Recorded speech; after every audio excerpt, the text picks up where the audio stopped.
aggressive. You're punished for it. Node gets the first. Devo, next one in line. They're not ready for him. The swing comes in. Sturzy gets it. Now to a 2v4 we go. Ooh, and that's Hypex with a frag as well. Again, 9. Seems like they just have the answers to all the questions posed by GenOne. Question is, can you guys push a site and plant when there's 3-4 defenders on it? And the answer is yes, we can. Nice refrags.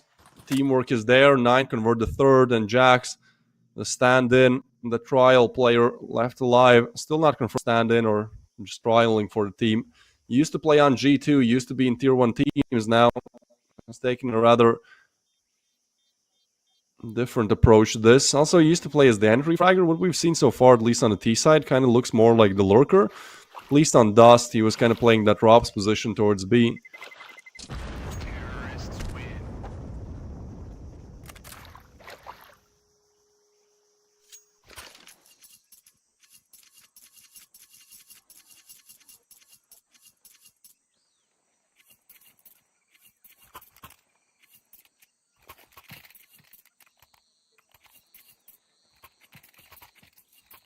So, send back to only just pistols and an M4 on Jax. He's looking to be the hero of the round.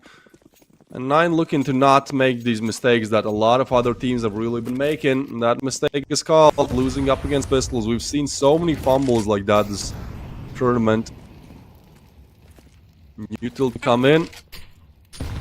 Sturzig with the nade. Flash pop. Brooksy on the other side. Taken down. Eliminated. Dealt with. Next up, we have Drak. Jax, meanwhile, has pushed up. He has eliminated Sky. That gives an AK as well. So even though they will get the plant and another frag here, this is still 2 weapons. Jax and Kersey have picked them up. But seems like they will be going back. Choose to go for the economical edge here. Fair enough, you know. It's a 3v4, maybe you can retake it, but plenty of util left on 9, at least some flashes, a molly to deny things as well, and you're far away. So, save comes in, 9 on 4, and we've seen this time and time again. In the first 2 maps on Anubis, it was GenOne actually to open up, I believe, with 4-0, and then it all goes 9's direction. On Dust, it was also a team to open up with like a few round streak, and then it gets turned around. So, you know, history repeats. Another week, this time of 4. And we'll see if 9 can get to 5 initially.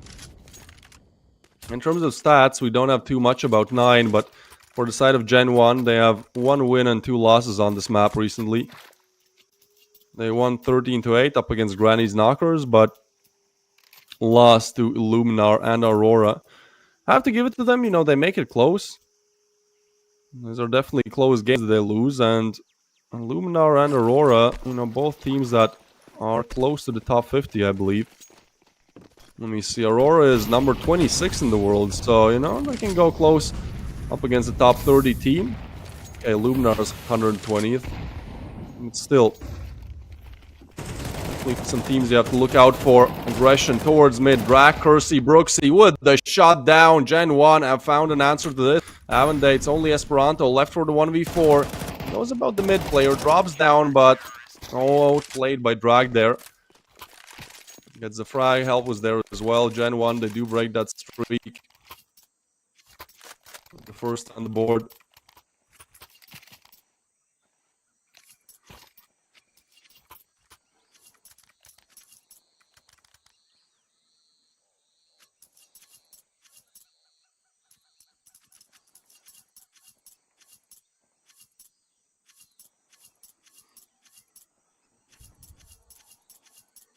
Attack pause for 9.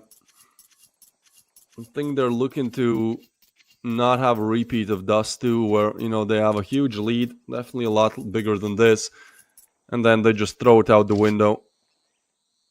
They've done great so far, but problem really came when they just had to close out games. We've seen this be such a big struggle for a lot of teams. Godsend. But some other ones as well, so...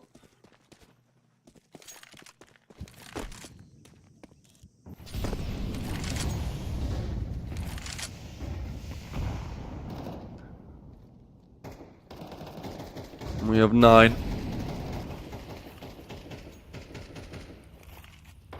Setting up slowly. To honestly just take map control. I thought it was going to be side tech. Actually, with that smoke now down, it does seem like they want to group up towards B. And GenOne actually relaxed their pressure a little bit. Brooksy, well, let's see this. They re-aggress. Brooksy's gonna go for the peak. Shot picks. Devo gets one. Brooksy with another. Hypex with the frag as well, but this is still the player advantage. And note now, oh, plays it perfectly. Here's the first, and shot missed by Kersey. 3v3 now, and this really keeps GenOne guessing. Oh no, that's nasty. Gets the double, opens up the A side single-handedly. Meanwhile, look at this positioning. Beautifully played, but aim could have been better. Brooksy gets the refrag on Sturzig, and now he's on 17 HP, looking to do the impossible. Hypex has the bomb. They know where he is.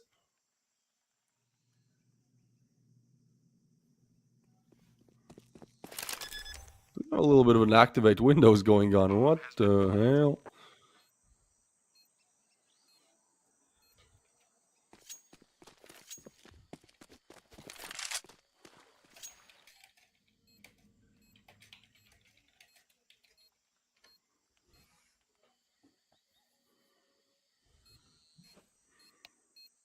No, Brooksy.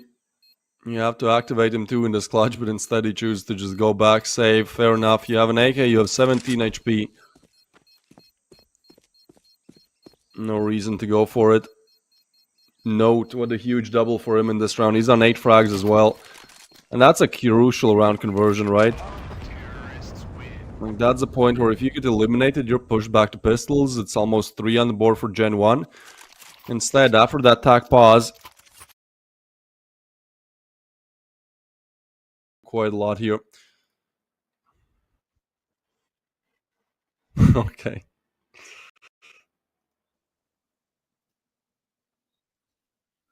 Yeah?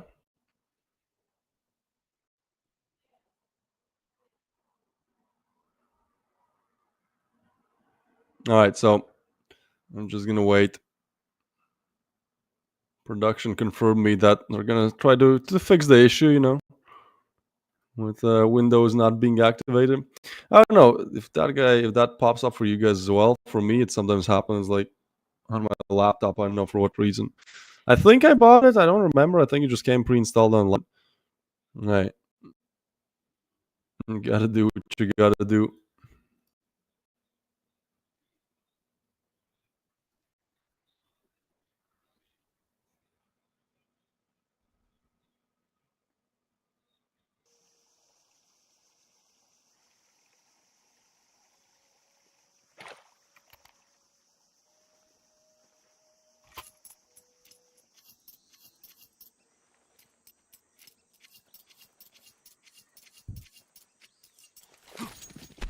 So we're just waiting for the HUD to be restarted. In the meanwhile, you know, please enjoy this reproduction. I'm kidding. Okay, it's gonna get fixed. It's gonna get fixed. In the meanwhile, let's see if Gen can fix their CD side. Seems like Jax will be a cog in the machine of turning this round around. But A side, guys, you've neglected A side. Yeah, you've taken mid, but at what cost? Seems like Kersey is actually gonna be the one making 9 pay up. That's a big double. That's a round there. Right there, he gets a double. At this point, is a 2v5 the side, but you don't even have the bomb down. And with it being dropped, well, Hypex is still going to look to convert this. He gets 1, but only 1. Onto a 2v4 we go. Meanwhile, Esperanto, they are checking him. Drac is there. But his aim is there for Esperanto. 2v3, we go on. They know about both players now. That's going to be a nice nade as well. Kersey eliminated from Esperanto's nade. Hold on, this is a 2v5, but they're piecing it together one by one. Hypex gets another now, down to a 1v2. They know exactly where Devo is. He has the bomb, but has to convert the 1v2. Some damage. They try to run him down, peek together, and that's just unfortunate for GenOne. They throw this round in the trash. A 2v5, or I gotta give it to 9. They just played beautifully, right? Hypex hit some nice shots. Esperanto just crazy. Gets the first frag, crisp aim, then that nade. Beautiful. And as Hypex gets a double, it's really all left up to the clutch. And yeah, I mean, that's a tilter for sure. This is now 6-1. This was a round where you had to win. Now you're pushed back to your last efforts, your last cash. And 9, if they lost that round, they would have been on a low buy. So a huge clutch comes in. Now, we have seen this before. We did see a 9-3 in the first half of Dust, so, you know, I'm not going to get ahead of myself here. But for now, that 9's T side looking crisp. As they're looking to convert the 7th. They're grouping up towards B again, but this time just waiting for something. I kind of like this play where they're really passive early on. It just makes GenOne anxious. It makes them anxy, you know. They want to choose, pick these angles, get some information. Nothing is really given, but now a double setup towards Cave. Should work out. One on the box, another one waiting as well. Sturzig up against his former teammates. As the swing comes in, he's good for the first, but he does not know about the second. Doesn't really need to. If he's not going to aggress, it is going to be Sky. They're still going to flash it in. On the box. Frag not gotten. Sky drops down. Sturzig does not want to go for the refrag. And in the meanwhile, it's Note again, just fighting his own battles towards A. Gets the first, not ready for the second, but again, GenOne, they just have to keep guessing where it is. Kersey has to do it all, confirms the bomb. Now rotations will be coming in. Shot missed, but two different players here. Takes the peek. Oh, Hypex eliminates him. Drak on for the 1v2. Low HP. This is getting weird. Drak, timing is really everything here. Oh, and not ready. Tagged down, but still kicking it on the other side. I mean, you connect two bullets. That nade might be huge. It will eliminate Hypex down to Sturzig just now. As he takes the peek. Drag gets the clutch. A 1v2 secured. On 7 HP, it does it. That's crazy. This round is just a funny one, isn't it? You lose a 2v5, and then this happens. Just a tilter for both teams. I think we're setting them mentally, you know. Definitely shooting their egos out of the sky. Not that they were big to begin with, but yeah, just stops you dead right in your tracks. You're like, huh? Wait, hold on a second. We just lost a 1v2 against a player who was on 7 HP. I mean, I can't say all luck. Drak certainly, you know, with the nade, that's a beautiful first frag, and then, yeah, just gets a second.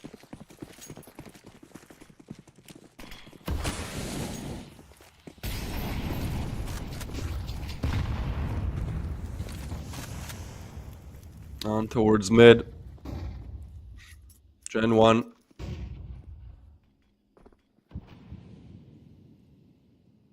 Looking for map control here, looking for information. They've already taken mid, now they're looking for lane control.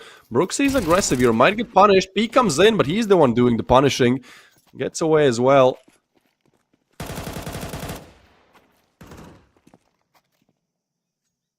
And now 9 looking to go for that B execute. This is information for sure. Util comes in. Doesn't exactly connect. Brooksy got one. They should know where he is. Is he going to get aggressive? This is crazy. Brooksy here. Okay, he retreats back. As soon as smoke disappears, I think he might get overwhelmed here. But Sky is first one. Does he really want to peek first at the bomb? Okay, well, a bit of a more passive position here, but Brooksy has to convert it, sees the first. Refrag is there by Hypex. Meanwhile, Note has taken the side, but Devo has taken the head. 2v4, Devo on the other side, and this is a beautiful setup from GenOne. I mean, they're literally on all sides. This is, I don't want to say unlosable, because we did see that 2v5, but this is so hard to convert. Peek is going to come in, and Jax gets the frag. That's it. That's Hypex looking for the clutch with a 20 on the clock. He's actually going to go for this. Okay, Hypex, let's see. It's nice frag. Okay. 15 seconds left. Looking everywhere. 10 seconds. Has the plant. And they do try to run him down, but now has to stick it. And I think at this point, they'll just try to run him down together. They know they're up against the op. He gets away, looking for something, but they do run him down together. GenOne, the long defuse, get the third round on the board.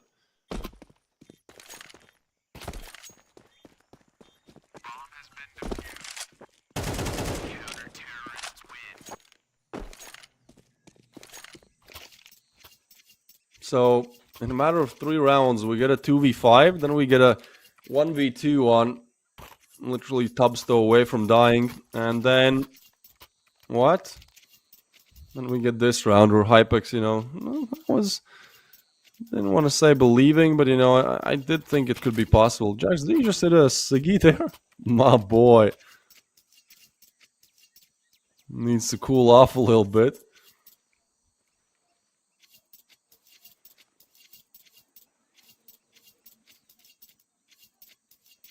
Maybe something spicier. We'll see. We'll see if his gameplay becomes a little bit funny.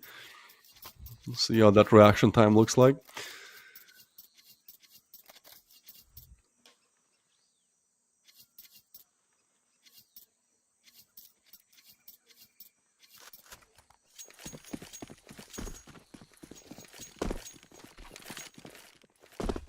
So on we go. Pistol is only on the side of 9, and what starts off as a great T side, I mean, GenOne are 1 round away from kind of doing the minimum on Ancient.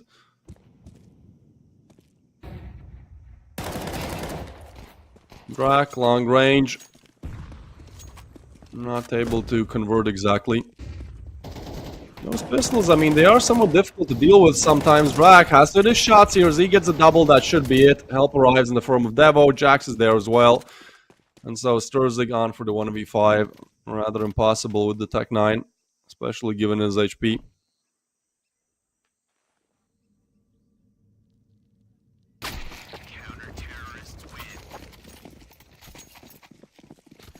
And Cursey with the frag.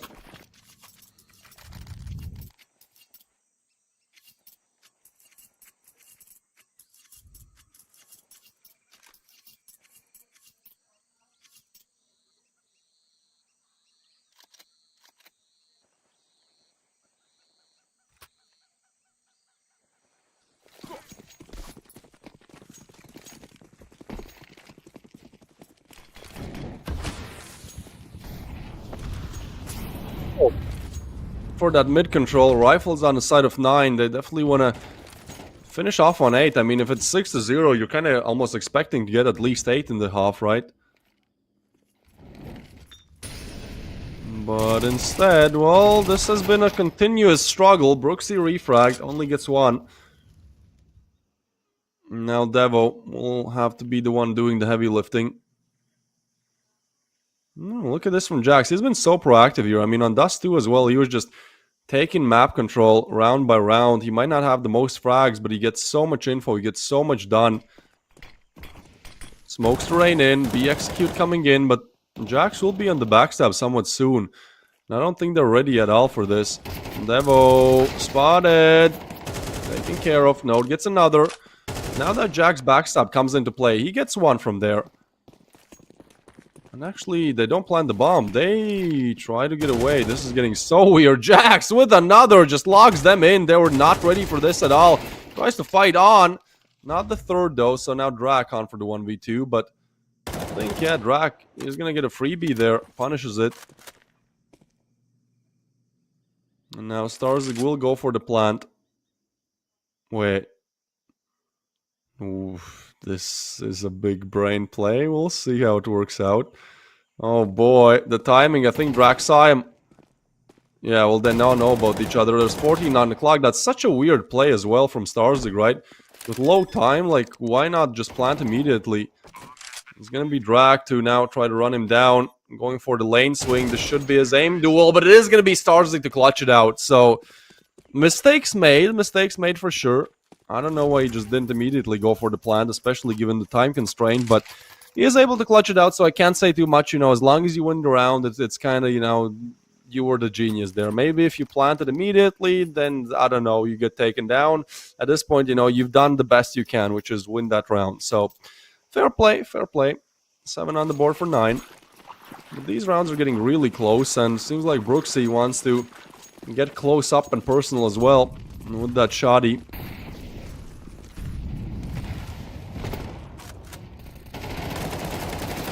And push in, a quick spray down, a double, and that auto shoddy, good for only 1.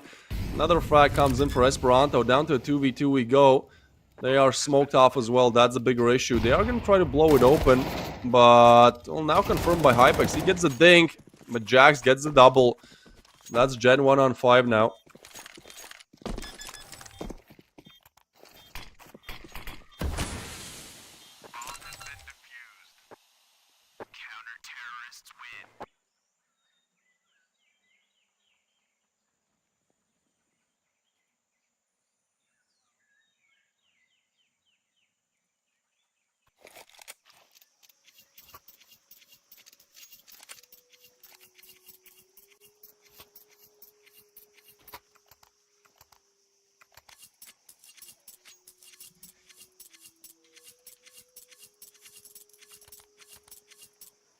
You have to remember that for GenOne, I mean, this isn't exactly their best map now, is it?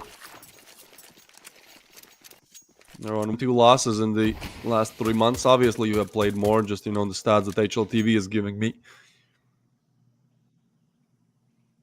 So now on for their T side, they would love to convert this pistol. 9. Looking to do everything in their power to deny it. A little bit of aggression. Hypex can't hit his shots and his get run down. Drac with another, and this is the bomb side now. Cracked open.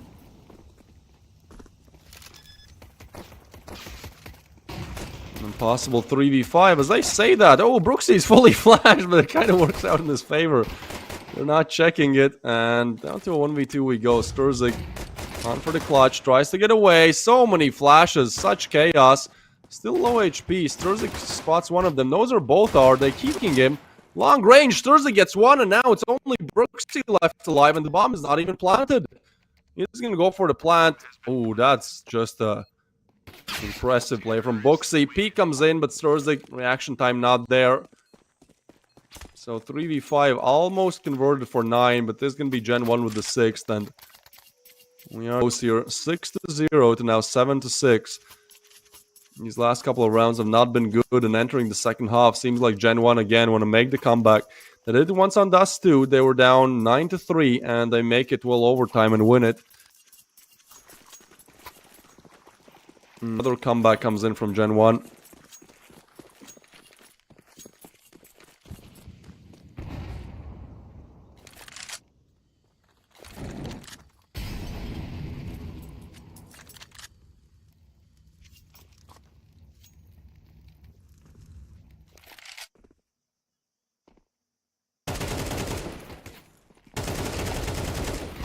Ooh, some frags for Brooksy there. He just gets them all. Sprays all the USPs down. Jax does take the ace away, but I don't think anyone's complaining there.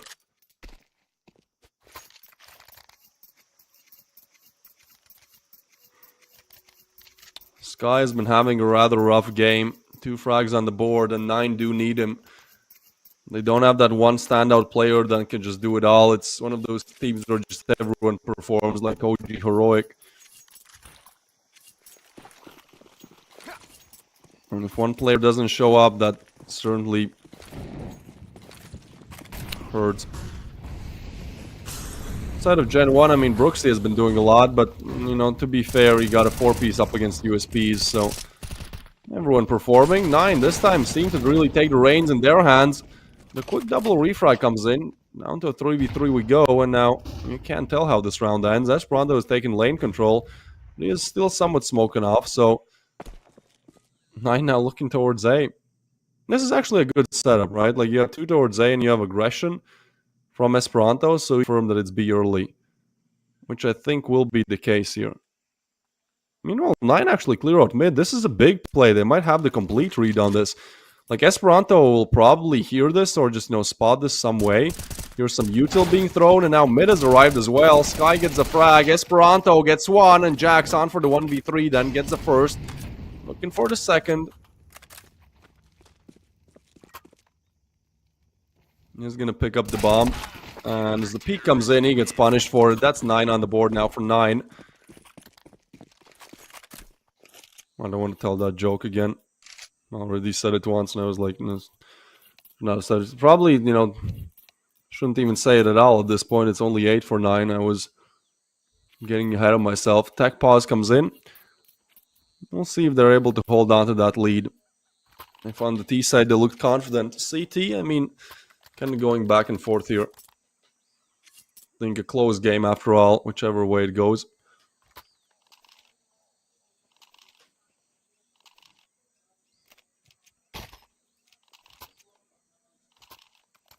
Hello, Note. Yeah, you look beautiful. He was playing amazing on Anubis and Dust 2. On Ancient, maybe a little bit more quiet, but again, you know, 9 is really a team where everyone performs.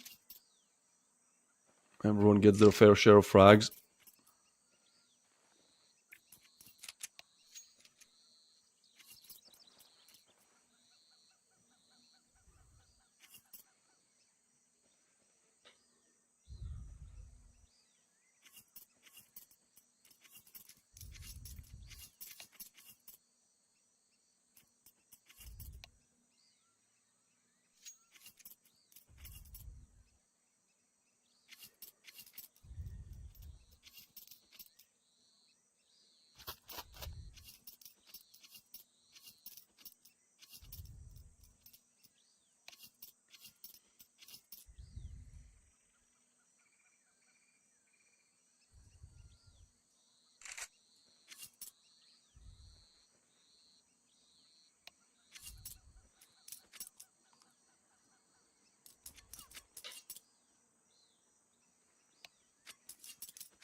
Still a tech pause. We'll update you guys as soon as I have the information.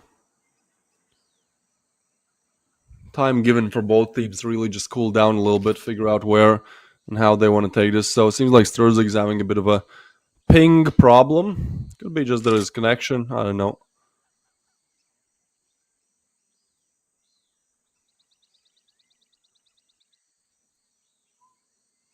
All right, so it seems like we'll be going on a 5-minute break here as he tries to restart his Wi-Fi router. We'll be back right after. Sorry to keep you waiting, but this is what this. Sometimes these players have issues.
All right, we have fixed the issue. We are back in the game.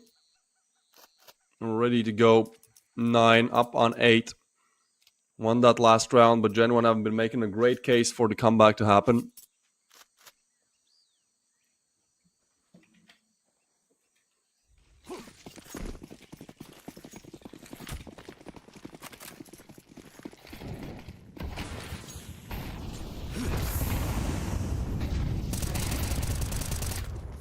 And aggression towards mid. Sturzig is going to get a freebie there. Molly burns it, but refrags are there. Hypex with one. Devo with the refrag. Chaos unfolds. Sky on the other side. Only good for one, so refrag city here. Note does get one, but the refrag is there. So again, they all fall in quick succession. 1-1, 1-1. Now Sturzig for another 1v1 up against Kersey. And I don't think he has the timing here. Yep, it's going to be Sturzig to win it out. 9 on the board for 9.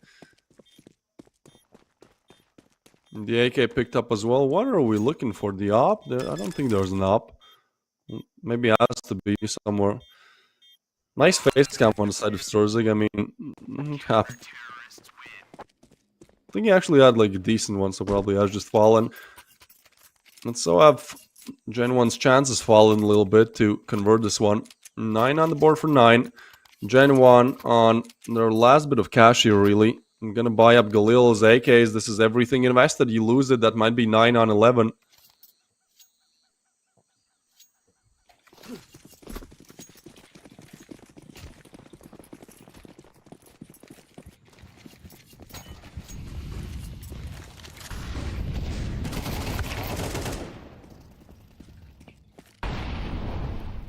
Big opening frag from Sturzig.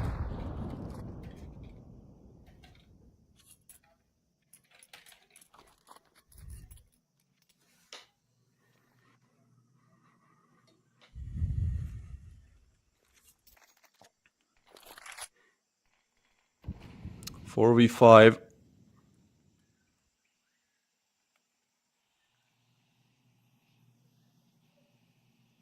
And where are they heading? That's the question. GenOne, they're going to move towards A. This is quite a nice call, but Hypex is now aware of this. Gets the frag with the op, and this is just going to create more problems as Devo actually gets one. Now they have to retreat back. Hold on, Util is there, but so is Note. As he gets the frag, it's down to a 2v4. Bomb planted. Note dinks one, but gets taken down. Another frag comes in from Hypex, so 1v3 for Devo to do it all, and this time Sky is going to get the frag, a crucial one. Sturzik on 17 now, so starting to put himself as leader in the fragging department. Sky has definitely been having a tough game, but he was playing alright on Anubis and Dust, so maybe just a slow day. I mean, at the end of the day, if you're winning, score doesn't matter too much. You know, you only point fingers and blame somebody when you lose. So for now, 9 being 3 rounds ahead, looking to put, be 4 rounds ahead. Why not? Look at GenOne's economy. They're actually gonna hold on. Yeah, they can buy. That bomb plant pays back in spades. Thought it was gonna be pistols only, but no. Galil, AKs, Mac 10s. Yeah, we are aware about the Windows issue. Production is fixing it. I think they just need to restart their PC. There's like a Windows glitch, I believe. That just says it and then you restart and it's gone. Push comes in, Sky aggressive, Brooksy to punish it, but there's more. Sturzik on the other side. Now are they ready for Esperanto? They're not. He gets one down to a 2v3. Make that one. As they all shut it down, it's 9 on 11 now.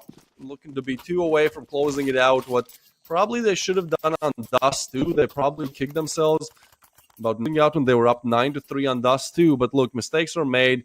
GenOne do take them to overtime and win it there. But in this game, again, 11-7. It's possible to close it out, especially with, I think, GenOne finally being pushed back to nothing here.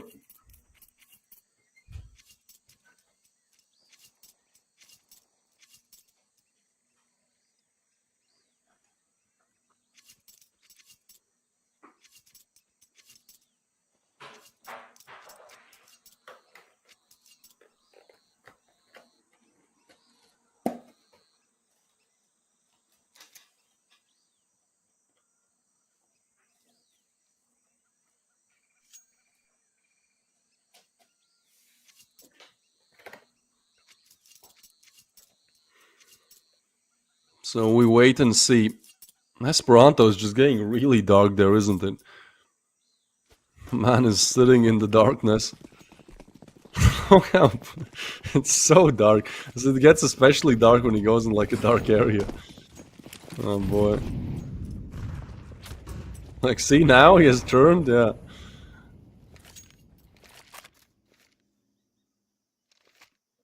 So 9, go for the B setup, but in fact it is going to be A. Only one AK brought into this, but again, those pistols can really overwhelm you. Molly dropped, and that makes things more difficult. Note with the double spray down, and that might shut down the round.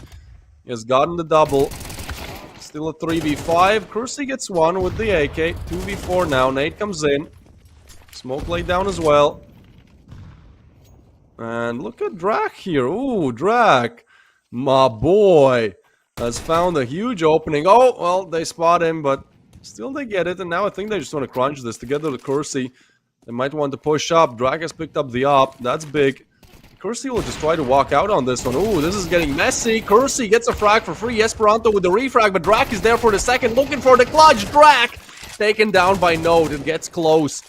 With only pistols brought into this and an AK, it gets a lot more closer than probably everyone expected, but it's now 9 with a 5-round streak on 12, and they couldn't close out Dust 2 when they were up 12-9. Well, this time they have 2 more mistakes to make, 2 more rounds to play with here. 12-7. 9 looking to finally convert.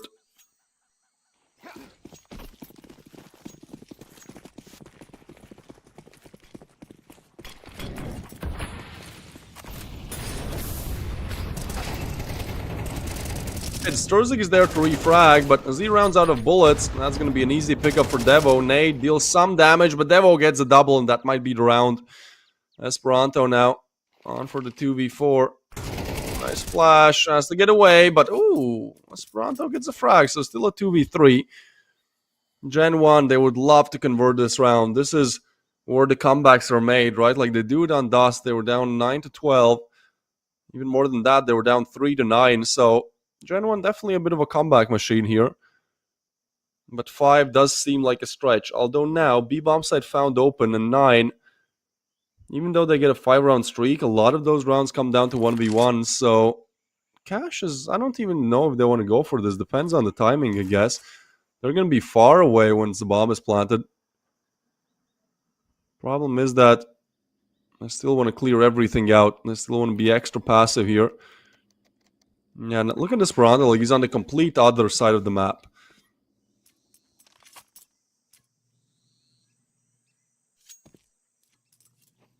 So, Jame time. Just gonna wait it out. This is a nice spot, by the way. I think if you're there with an M4, they see you, but it can work out. I've seen it being used with an op as well, but then you have to like kind of peek it, you know. Then you get a nice angle towards long. All right, GenOne. Well, let's see this. You know, we've seen plenty of comebacks in this tourney. I'm not saying this is impossible again. I saw what happened on Dust 2. I thought Dust 2 was over. It was 9-3. GenOne made quite a comeback. Still, 9 gets some rounds on the board. It's 12-9. I'm like, okay, you know, this is over. Nope. Overtime. Victory for GenOne. Looking to push us to overtime again then. 9 just want to close out ASAP.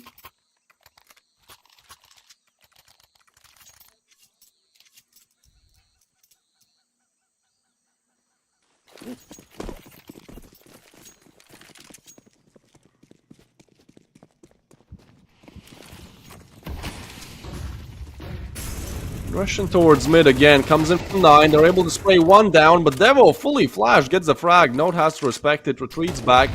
Devo is still gonna blow open the smoke, he's looking to get aggressive here, long range, but Note is there to punish him, so down to a 3v4 we go. But B side has been left completely open. Off of these early aggression towards mid, there's nobody to be found. Esperanto on the other side catches the timing, gets one, refragged immediately by Jax, and ooh, Sky can't connect the shot either. Not looking too good. 2v2 now. GenOne planned the bomb, and it's a beautiful setup by them. Just 2 more to be found. Hypex, well, he's waiting for the peak, but so is Jax. There's no reason to push here. Jax knows how to play his clutches. I guess Hypex is also waiting for Note to arrive here. As he now pushes on, time is starting to run low. I mean, again, you kind of... like, you're not going to go for it at this point, right? Note, on for the 1v2. Well, here's it, but eliminated by Kersey. And that's all the riflery lost, right? Yeah, that's gonna be, well... GenOne looking to get past the pistols now. At that point, it's 10 rounds on the board.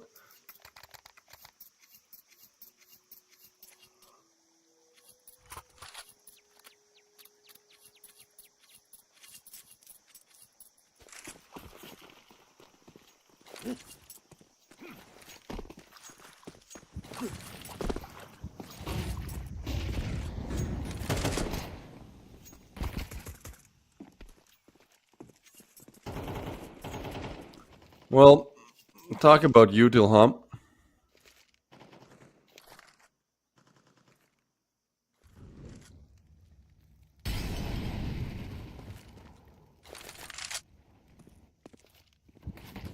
Nine set up towards B. USPs only, and it'll just be easy for Brooksy. As he gets only 2, Jax is just gonna stay there to not allow the AK to be picked up.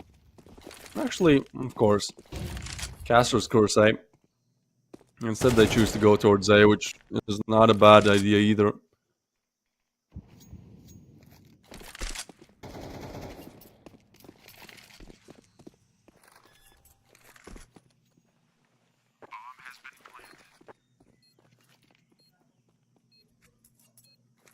Bomb down.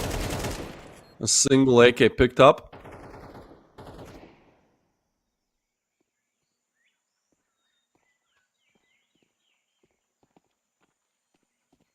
And Hypex looking for the 1v4. Well, gets eliminated. GenOne Get the 10 here, and you gotta respect the comeback. I love it. I mean, we think this game is over twice now. On Dust, coming into Ancient, 12-7. And 9 even catch a 5-round streak there, but it's stopped by a streak of their own from GenOne.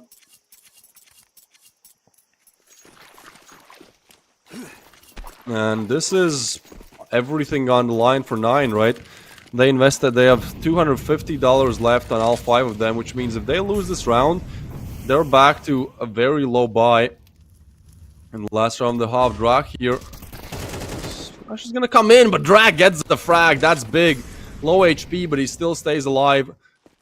And now GenOne just gonna execute for A. There's nobody on the other side. This is almost a free bomb, so I just have to get past Note. As he lays down the molly, smoke is there, and Devo gets a frag on him. Ooh, Esperanto tries to get in front of the issue, but only one. Jax gets a refrag, still a 2v4 with Brooksy's frag. This round is over now. It's Hypex. Looking to get back. Let's get one.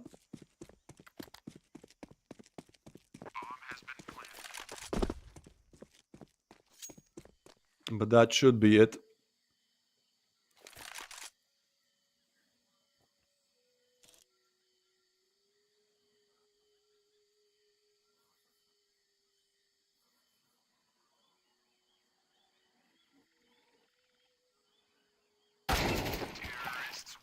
Ooh, okay.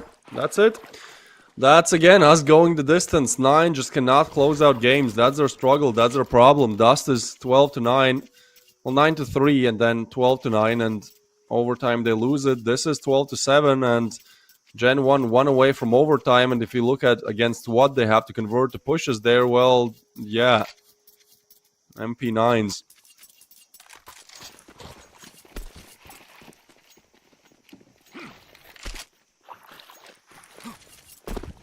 GenOne showing incredible resilience in this tournament. They're down, but they're never really out. Unless 9 can convert a rather impossible round. They go for lane control again, but Drak is there to punish. He knows about Esperanto as well, looking to punish him too.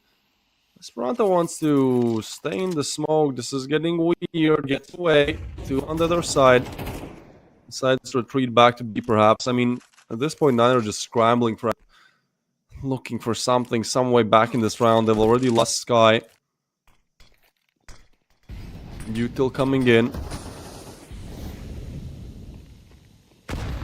Execute as well. B bomb site is gonna have to be Hypex together with Note, and they've grouped up, but they will get swing. Note with the big first frag. Bomb now to go down. Pushes through, but punished by Kersey. Some extra damage. All players confirmed, but what does that really give you? Note has to hit another shot, and he cannot. It's only Esperanto and Sturzig to deny the overtime here. GenOne have done so much to get back in this game, and seems like they've done enough. It's Brooksy to get the double, and it's GenOne once again with an incredible comeback here. Brooksy on 26 frags. Oh, Sturzig is playing on 300 ping. He's having some ping problems. That's why we had a tech pause earlier. It's looking to stabilize a little bit, but might still be a problem. Back to 42, I guess. We'll see if we get another tech pause because of that.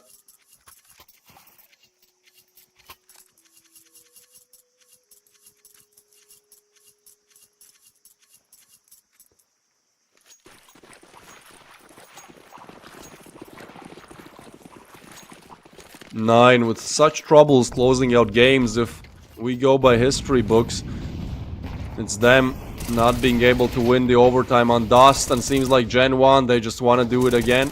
They push the site. Nice refrag by Sky. As the molly comes in and the bomb as well, it's going to be a rather hard conversion. There's still a lot of util on the side of GenOne. If only maybe this node backstab can do something. Depends. Oh, he's hurt. Dealt with by Kersey. GenOne seem to establish themselves as the leaders of this overtime for now. First round on the board. They get all the eliminations. And so Starzig and Hypex, all they can really do here is save. An incredible comeback again. And GenOne just literally a repeat of Dust 2, isn't it? 12-9 overtime. GenOne look good in overtime. 12-7 this time, overtime, and well, GenOne get the first round. Hopefully 9 can refrag back, but I feel like just their mentality is down a lot right now. Twice you're 1 away from converting and you can't.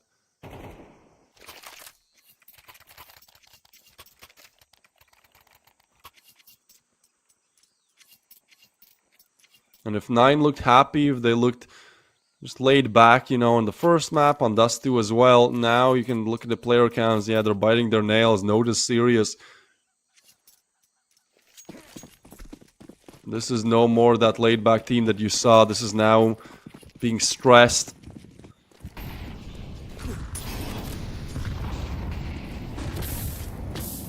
Hypex so aggressive, you're punished for it immediately. That's a weird play. That's almost a play where you're kind of tilted and you're just like, whatever, I'm gonna throw something at the wall. You know, I don't care at this point.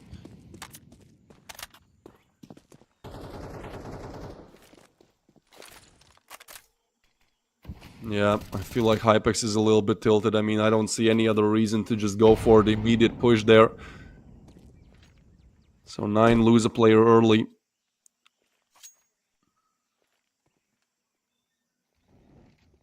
Hopper lost.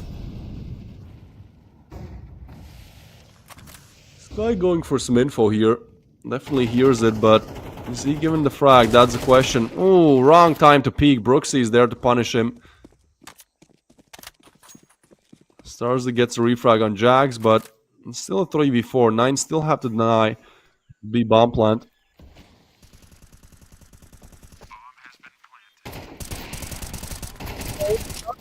Ooh, Esperanto with a double. Hold on, this is still possible. Finds one. Brooksy finds one. Even though it did look for a second, it's now going to be Sturzik to get shut down as well. A little bit of a backstory here. Sturzik used to play for GenOne. He was on the roster up until the start of this year when he joined 9. So, you know, facing his rivals now, his rivals are now his old teammates. At least some of them, his old team for sure. So that definitely affects you mentally as well. When you're high, you're high. When you're down, you're down. Sturzik, got to give it to him. I mean, he's on 22 frags. Doing well in the fragging department.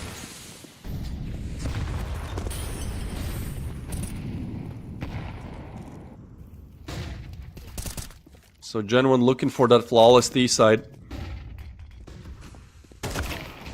Brooksy gets denied, and that's a top fragger gone. Now A side execute. Note stays strong for 1. Gets away. Will Udil catch him off guard? That Molly is gonna eliminate him. So Curse Hypex now has to do shots. 2v4, and yeah, they are gonna smoke him off. Get away. Cursey here slowly scoots back. Nade does not blow open the smoke, so Curse position not revealed. Just a difficult plan to come in. Jax is going to try to aggress here. Esperanto seems to be somewhat aware of this. Oh, Esperanto refragged by Cursey. Now 1v3 for him. And he does not have the bomb. It's dropped towards CT. Jax dropped the bomb. That's a bit of a fumble, gotta say it. I mean, yeah, now they're just gonna group up towards the bomb. Hypex gets the frag. And that's 9 now on 13. So they do push one back. They don't give that flawless T side to GenOne. And I think, you know, double overtime is in the cards almost.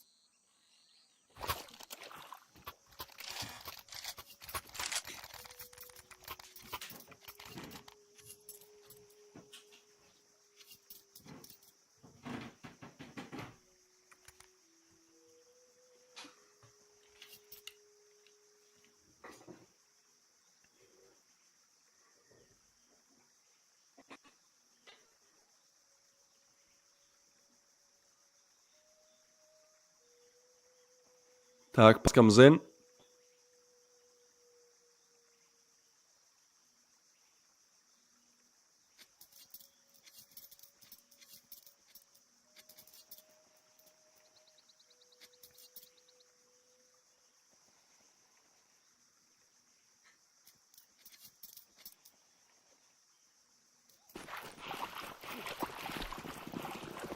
As we enter the second half, GenOne looking to get 2 to win, and 9, I think, yeah, 2 is also on their minds, but just to push them to the second overtime. Kersey close up, gets a no-scope, but now they're just overwhelming B. There's no utility, it's just pure manpower rushing in. Brooksy with the peek, only gets one, but an extra damage as well. Note meanwhile gets the frag. Molly will, well, expose Brooksy's position, but they can't really run him down. And now Note looking for this frag on Jax. I mean, he definitely hears this, but can't really get in front of the issue here, and is going to be punished by Drak. Only Sturzig left alive for the 1v3. He gets one, overwhelmed. GenOne convert the 15th, and now they're just one away from winning the map again with a huge comeback.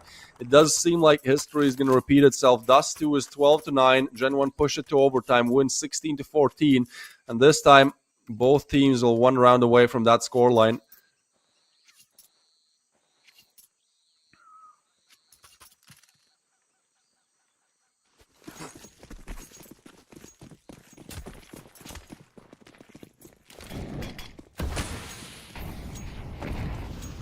And smoke's coming in. 9 looking to go for just default lane control. Brooksy gets naded. Such big aggression from him. And he only gets one. Esperanto with the refrag. Now Devo is communicating it, but it's rather heavy A lead coming in from GenOne here. 2 towards Donut and an A player as well, but it is going to be B. It's going to be after all, so I don't know. We might see like a little bit of a retake action here. Depends on the timing. 9 slowly scooting up now, and yeah, thing is, Drag is now cleared out mid as well. There's a little bit of a cheeky lurk on Sky. I want to see how that one ends up. He could get punished for it. As Jax lays down the smoke, he might be looking to retreat back to B.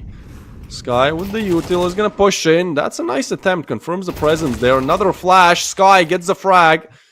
And now a 3v4. 9 still gearing up for that B execute. And Kersey looking for Sky, but he's gone. He's rotating away. That's a smart play. You cause damage and then you keep them off the rotation. With util now coming in. I think this is 9 getting the bomb plant for sure, and then GenOne.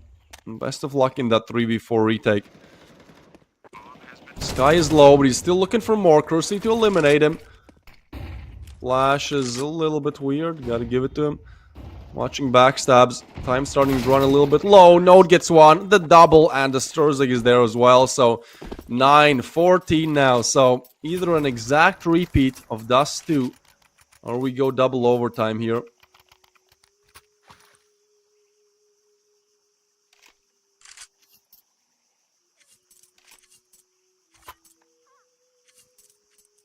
Sky has been doing quite bad, but that last round, you have to give it to him. You know, that's a huge frag. That gives you the player advantage, and the fact that he rotates away also means that, you know, there's still a player on the other side waiting for him. So perhaps he's just looking to redeem himself to push 9 to double overtime here.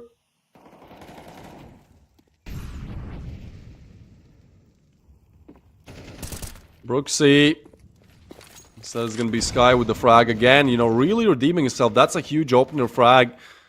When you thought he can't do it, he can get a double. Now looking for a bit more. On towards Donut we go. And this time it's not that heavy A lead. It's going to be only Jax on the other side. Yeah, he's been amazing. He was amazing on Dust 2 overtime as well. Really an impact player when it comes to intense moments. But alone on A is still a struggle. Instead, we have 9 now. They can kind of just wait. Fair enough, you know. You get the impact frag, the opening frag so early on that at this point, you know, you still have a minute left. Why not just hold angles if GenOne overaggress, punish them? Smart. Util now raining in. Brooksy to confirm it. And if there's somebody who can shut this down, I do think it's Brooksy. Meanwhile, check out this engagement. Sky is lurking and he gets the frag. That's a double frag for Sky in this round. As he opens up A, he calls it clear, but now it's such chaos coming in from GenOne. They don't know where to go. It could be B, it could be A. Both sides are really under control of 9. And they do decide to retreat back. Alright, 25 seconds to go with. GenOne actually have the read. They have grouped up to go towards A. Sky is still there. Drak is a little bit in front of the issue here. We'll try to go for the peek. A lot of damage. Devo gets a frag. Sky with the refrag. The Sturzig gets another. It's only Brooksy on for the 1v4. And what can he do here? The push, the peek, the elimination. Sky. Oh man, 4 kills in that round. He's almost single-handedly gotten us to double overtime here. Right? In the previous round, he gets an impact frag.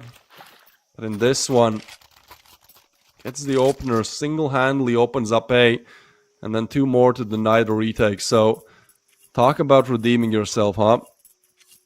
Another 6 rounds potentially to go. It seems like none of these teams wants to be eliminated.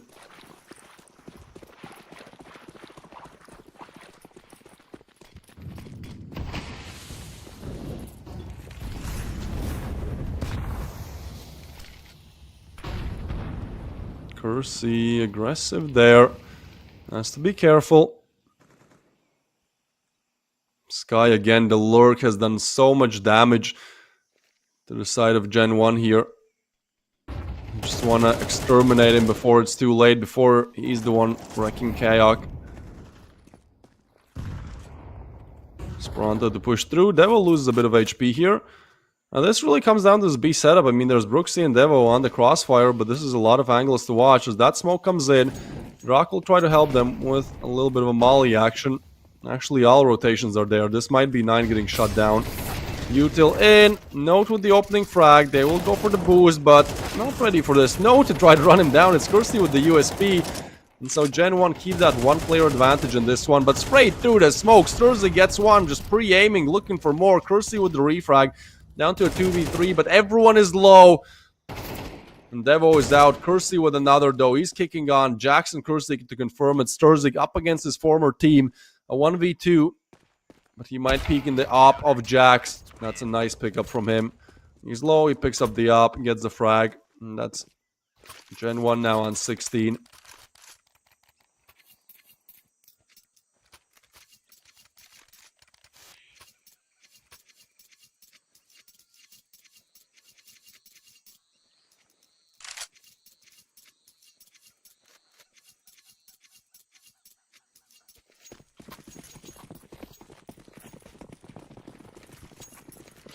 So a round advantage for GenOne here. Because a lot of nades will be raining in. Pete comes in as well. Kersey with a big double though. And GenOne again, I mean, they open up these overtimes strong. That's almost the round. That's 15 seconds into this. And you know, you can't really pinpoint it where it's going to go. But it's still a 3v5. Jax does miss the shot. He has picked up the op. Hold on, Kersey's low as well. That molly... Oh, look, he's 3 HP. And check this out. Esperanto gets one. They now know where he is, but Node is on the side. This is getting so chaotic. Positions are just so out of place here. Node tries to push on. Molly's down, but Jack's eliminated. And now Devo arrives. Esperanto is waiting for this. Oh, another frag. And that might be it, although Drak now, true frag, down to a 2v2. Kersey and Esperanto 1 shot away from elimination as they try to chase each other down. It's 9 looking to go towards mid, I guess. And Esperanto stays there. This is such a chaotic round. Hypex with the bomb in his hands, rushing towards B. Kersey to investigate.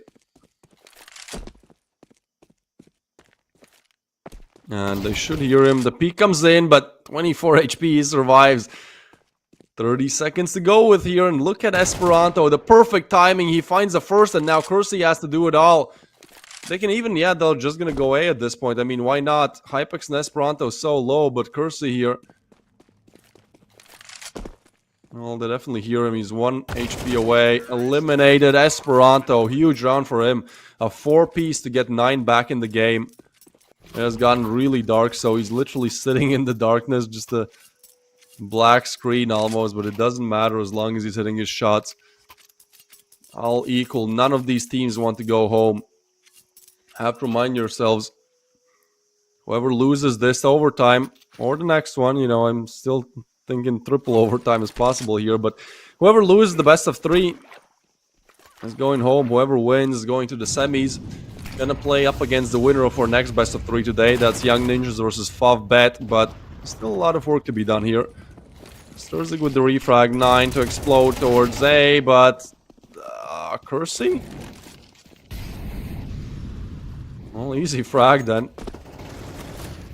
And they try to get in front of this, try to get on site, deny the plant. Instead, it's Hypex with a headshot. A 2v4, but Drak pushes through, only good for one, and now all up to Devo Duvak. Starting to stutter, this is how intense the game is. Low HP's, like half HP's on everyone, so he gets a headshot. It's almost as good as an AK, that MP9. Actually a bit better, close range, more bullets, faster. But Hypex is going to finish it off. A big double for Hypex there to deny the retake. Look at that, he's hyped. Look at him. Yeah, I think the tensions are so high here, right? 9 do not want to lose this game at any cost. On Dust 2, they're up 12-9. Can't close it out. Comeback is there from GenOne. And then they win it. And I think, you know, they don't want the repeat. They don't want the two-timer here. They avoid losing on the first overtime as well. This was 13-15. 9 just pulled 2 rounds out of their whatever. And as we enter the second half of the second overtime, they have a round lead. But now onto the T side. The easier side to play on is GenOne. And they group up towards A.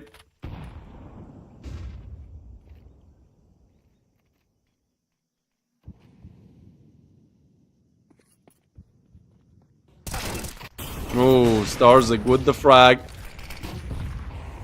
We'll try to get away. 4v5 then. GenOne to switch up the plant spot, but go for the plant. Tagged up. Oh, okay. Brooksy gets the plant, but that's it. That's his dying wish. And Devo misses his nade to blow up the smoke. So 3v5 to deny here for GenOne. P comes in, but that's a big frag from Jax. Yeah, you have to get proactive in these situations. You can't just wait. It's going to be Note with the double, Devo with 1, and seems like 9 have done enough to get the 18th here. So a round away, and now the reverse scenario happens, you know. Now it's GenOne who have to win 2 in a row here to take us to triple overtime. Yeah, this is 67 minutes in the game. An hour and 10 minutes they've played for pretty much here.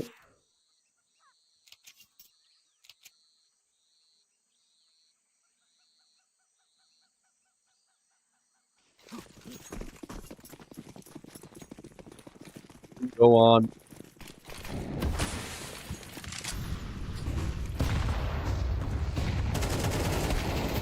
Push comes in. Drak with 1. Starzik with the refrag.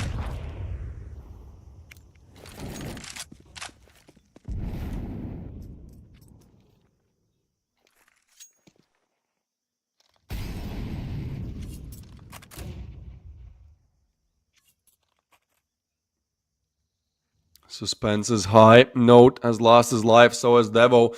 And GenOne, they have to piece together these last remaining 4 frags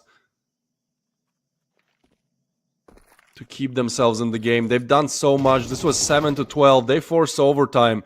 They were in the lead in the first, but it's 9 then to force the second. And now comes down to the Sky engagement. He definitely sees them, decides to get away, lays down the smoke towards long. And Esperanto is there to help as well. Seems like GenOne, this has to be perfect. As even Frag, the lurk is arriving. They have to hit the B bomb site, and it's Sky with the frag. The guy who is not performing at all. He was on 6 frags, or 7, to enter the overtime. He did so much to get 9 back on the score sheet, to get 9 back in the second overtime, and now in the last potentially round of the half, he might deliver that finishing blow. Jax and Kersey have to make it perfect here. P comes in, Jax with 1, but Esperanto not ready for the second. Down to a 2v2 we go, but Drak and Kersey so low, and there's a molly and a nade. Forces them off, but nade does not convert. Reaches to be punched. Hypex misses a shot, tagged up now. Drak on the other side, and Hypex does not know that he's low. He could play with the pistol only, but instead he's waiting for this peek. But I don't think they're... Actually, let's see. They want a peek. Timing is everything. Starzik gets the first, looking for the second, and it is going to be it. 9. What a way to finish it off. Starzik with a 1v2 clutch against his former teammates. He used to play for GenOne. At the start of this year, he joins 9, and seems like, at least in this best of 3, that was the correct decision. What a way to finish off the best of 3, huh? We go double overtime in the second. And so we have to congratulate Nine. They up against all odds. Not able to close out twice, but they do eventually win it. So that's all that matters here, as it is going to be Nine Academy rather, now being seen in the semifinals tomorrow. GenOne, unfortunately, with all of their efforts, they go home. We can see the bracket here. And now we decided two teams to go to the semis yesterday. Navi Jr. and Dash do it 2-0 style. Nine drag it out as long as possible, really paid by the hour here, but still win it out. And now that one last spot for semifinals is there. It's going to be Young Ninjas versus Favbet, or next game coming up pretty much after a 10-minute break here, I think. And well, whoever wins there will go to the semis as the final team. We have to remember that Young Ninjas won Prodigy Series 1, so, good luck here. I think they definitely have a upper hand, perhaps. They've had an amazing tournament so far, but Favbet is a strong team as well. So we'll see. Excitement is definitely high, but before that, we'll go on a short break here.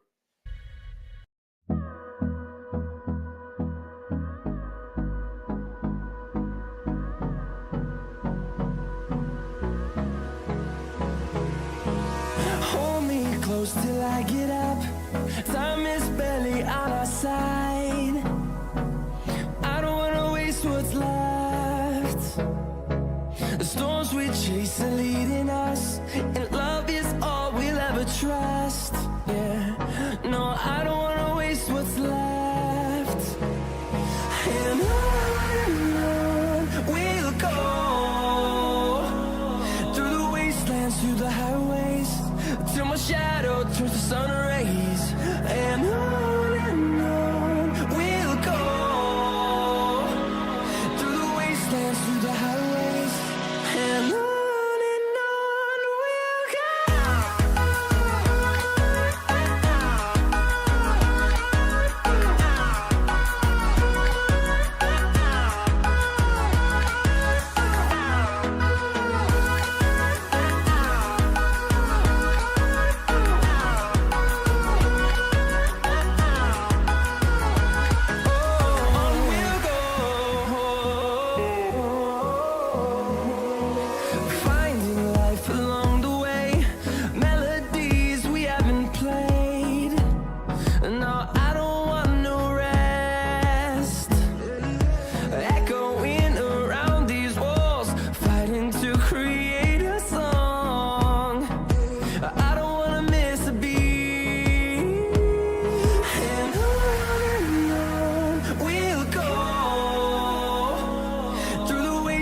Through the highways, till my shadow turns to sun rays.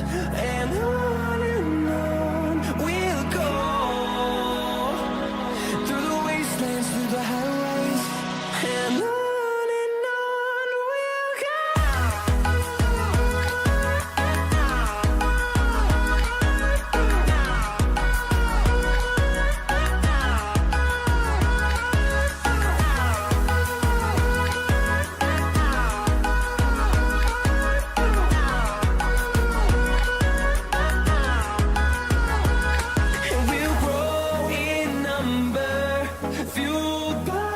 See the horizon, turn us to thousands, and we'll grow in number, fueled by them to see the horizon, turn us to thousands. And on we'll go, through the wastelands, through the highways, till my shadow turns to sun rays. And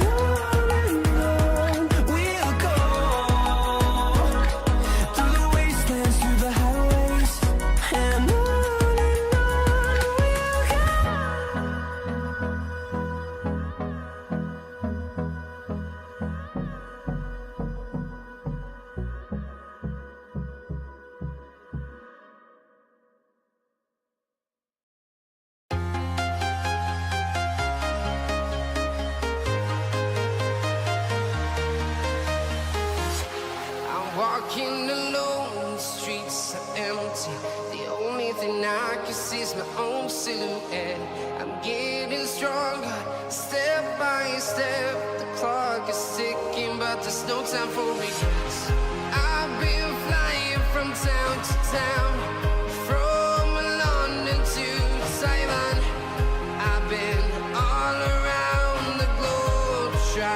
to protect your soul.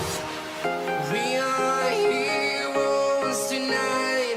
We will fly above the sky. We are heroes tonight.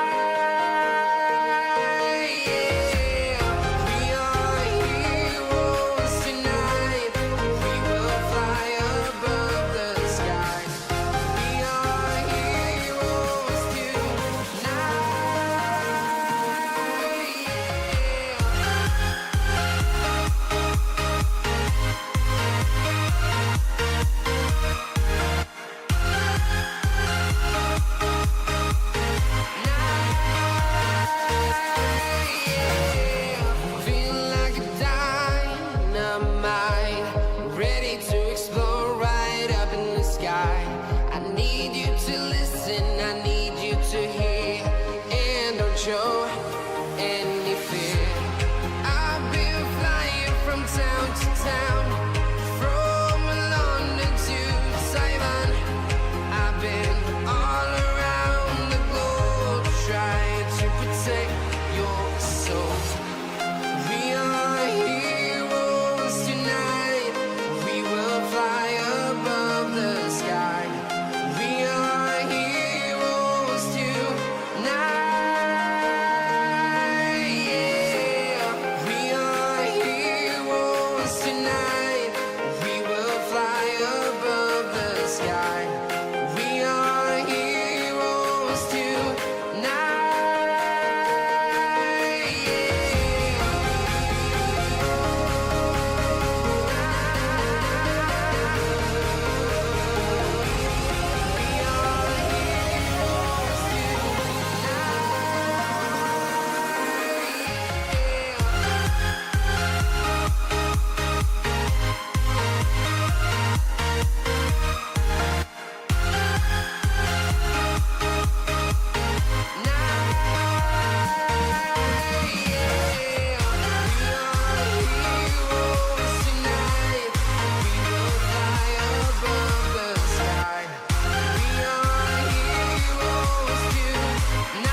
Town to town, from London to Taiwan.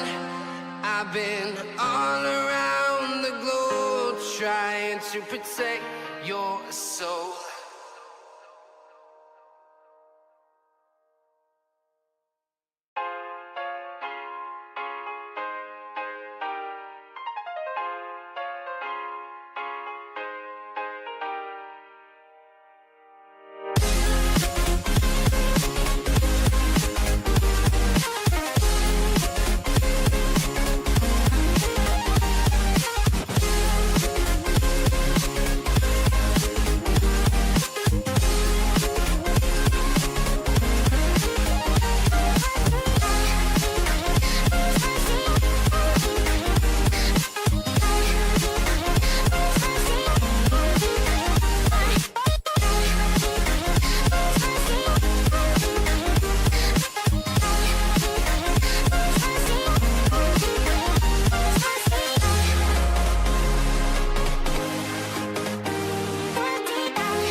Invincible.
All right.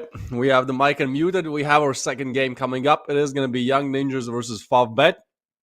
Our first match of the day goes the distance. You know, it's overtime on the second map, double overtime on the third. And now Young Ninjas versus Favbet coming up for who makes it to the semifinals as the last team to join the rest. And who goes home? That's the question. You know, I see some people saying that this is easy for the Young Ninjas. That they've won already 2-0 against Favbet today. Well, we'll see. We'll see. I think Favbet is definitely a good team as well. Here's what the bracket is looking like. So Navi Junior and Dash yesterday advanced quite easily, 2-0 and 2-0. Then nine went to the distance and then some. And now as we enter the map veto here, we'll see how it goes. It's going to be Favbet banning Mirage and Inferno. Of course, we have Anubis. We always have Anubis. We do have Vertigo. This is a map that the Young Ninjas do like and love. And then, as to finish things off, Ancient. So things not changing too much. I mean, I think we've seen Anubis and Ancient as the two maps of the 3-map rotation pool for the better half of this tournament, you know.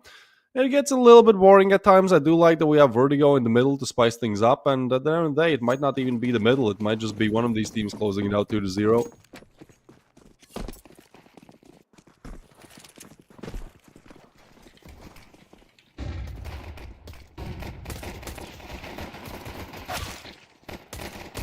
Push comes in. Marix gets one, smash with another, but can't connect anything else. Favbet looking to shut this attack down as Jocap gets one.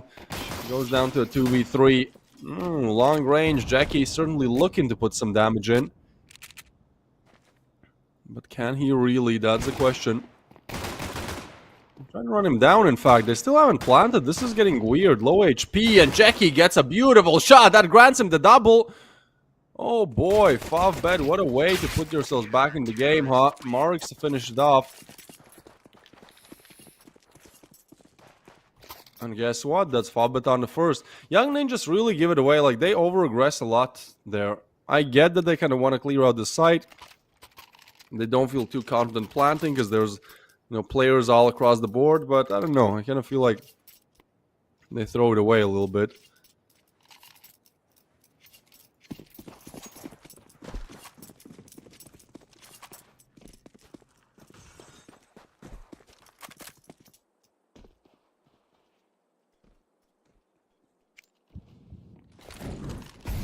So we move on to round number 2. Gonna be Young Ninjas forcing actually, but Smash looking to just do exactly that, crush them to pieces.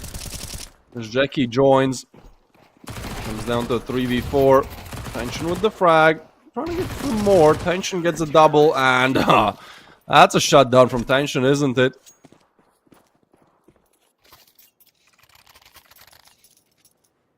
Two on the board for Favbet.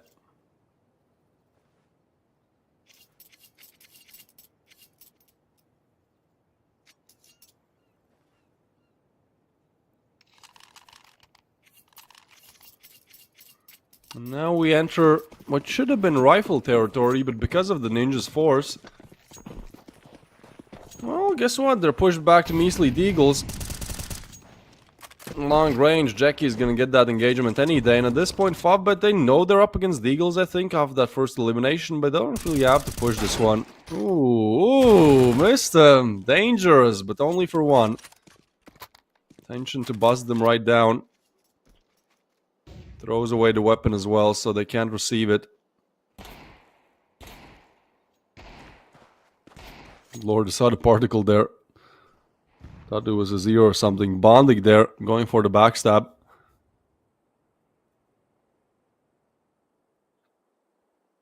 Ooh, timing here.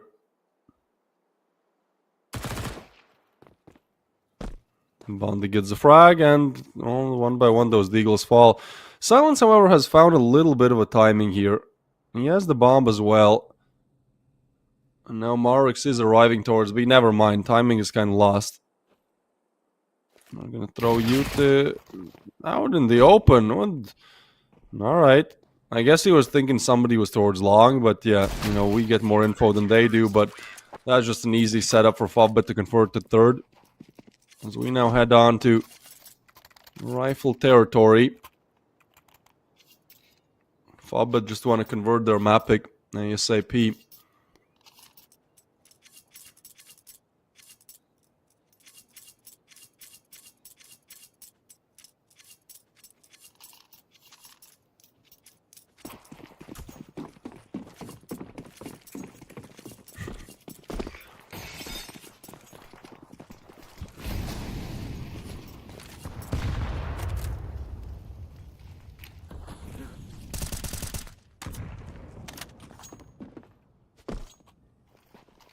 So the ninjas, do they want to just peek in this up? I mean, Silence, he wants to get the frag, but there's going to be tension on the other side. Dry peek does not work out for the Opper, because now they chuck in Util. Marks is feeling confident for the peek, as they will flash him in. Mistem is there to punish. So, young ninjas are retreating back, but now they do still look to stay, at least Blue Phoenix. Rest of the team going towards mid. And Jackie on the other side. And yeah, this is the meta. Just jiggle, jiggle. Somebody there, lay down the smoke. It's annoying, but it works. Jackie actually wants to aggress. Now definitely confirms it. Joka, meanwhile, gets a frag. And now Jackie has to do it all here. They're just going to probably try to rush him down. And as he's not able to get a frag, I think this is Fobbet with the save. Bondik is on great cash. Got to give it to him. Tension as well. But this is a 2v4. You're on the opposite side of the map. Young ninjas do get that first T-side round on the board. Better late than never.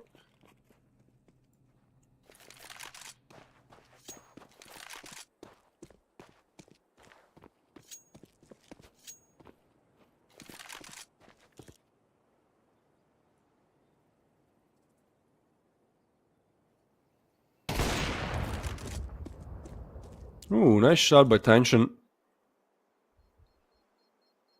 Only gets one though. Actually, that shot it means a lot, you know. Look at the cash of young ninjas there. They hate to lose anything in that one.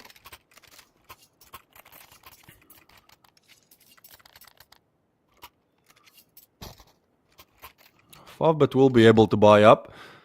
Young ninjas save 3 AKs, but their cash is not looking good at all. I mean, no, I kind of feel like if you get eliminated here, depends on if you get the plant or not, but probably just a low buy round.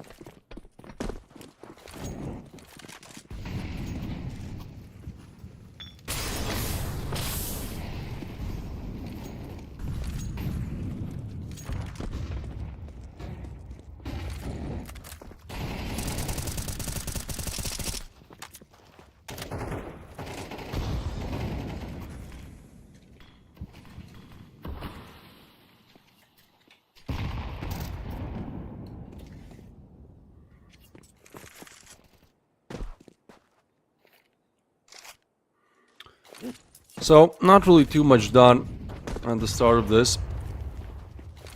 Nobody really finding anything. Missed them with the frag. Well, that's a good opener. Bondik gets taken down by Kaspersky. Down to a 3v5 we go. Tension is gonna hit his shots any day of the week there. Now, who's next in line? That's the question. It's Marix in a good position, but is he aware about this? Jokab on the other side has to watch so many angles, get some extra damage in, but it's still Tension and Smash to do it all as they're gonna try to peek. Ooh, Smash spots one. Smash with a big double. Excuse me, that's Tension actually. Smash is still alive on the other side, and suddenly this turns into a 1v2. Jokab, he knows about the op here, but the problem is that Smash is right on the other side as he arrives. Tension really plays a little bit of a bait and switch there, you know, just lures him in. Come on, look at my op. You see my op barrel? Yeah, look. Oh, there's Smash. There's the frag. Nice play for Fobbet. They get themselves the fourth.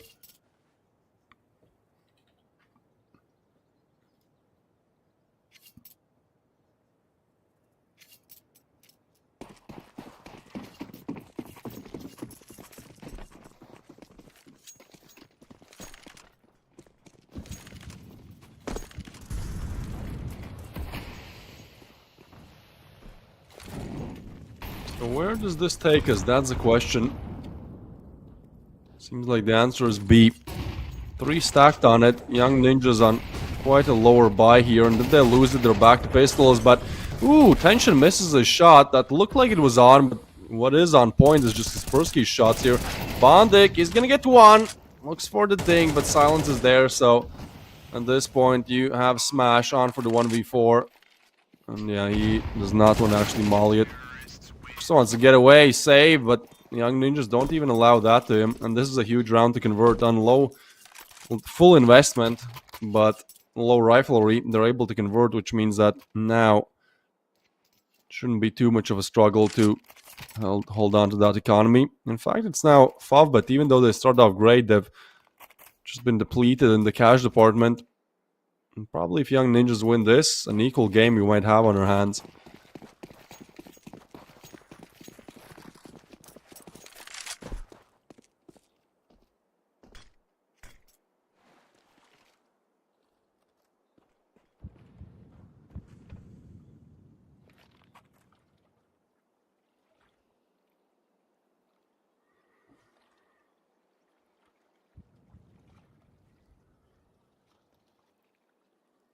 Five, 7, and the Negev on Jackie. Actually, I gotta give it to Jackie. Like, that's a weird buy, I know, but I remember specifically him buying the Negev and just ripping with it. I believe he got like 5 frags, got like 5 kills in 2 rounds with the Negev back on Anubis, but this time the nade is gonna finish him off. Together with the shot from Jogab. He's one. I like the Negev as well. I have a stat track Negev. I have like 2k kills on it, you know, which is not definitely a lot for a Negev. I think it has its time and place, you know, more normally against silvers, but I think even in like tier 2 play, you can still kind of surprise people sometimes.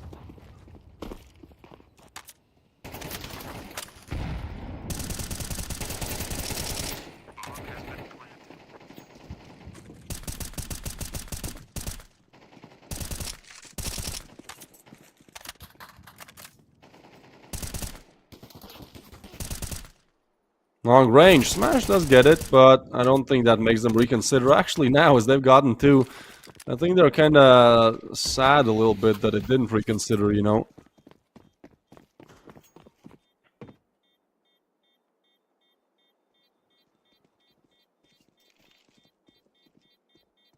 So Young Ninjas looking to bounce back in the game. This FOV bets map pick. They do good to convert 4 rounds on CD Hov, but they push back. Good thing for Fobbit is that they saved these rifles. If they didn't, I mean, they would have been pushed back to pistols. Now they're once again given a fighting chance. Let's see if Jackie gets in a gap. I think there's not enough cash, so we'll see what Jackie goes for. I'd love a little bit of Negev action. MP9 instead. The little annoying brother of Negev.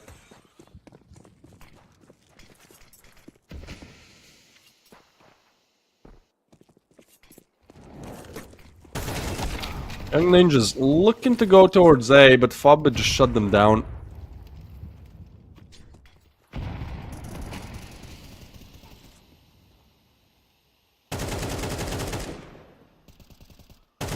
So player advantage gained, but HP advantage lost.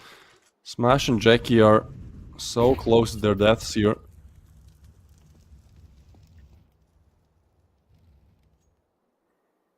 Young Ninjas have 1 HP total point more than the Fobbit have. 400 up against 359. 49, excuse me. I'm way off there. They have 51 or more. Alright, let's get back in this. Young Ninjas are gonna try to head towards B, I guess. Missed them. Wants to get aggressive here. Am I the only one who thinks he looks like Frozen a little bit?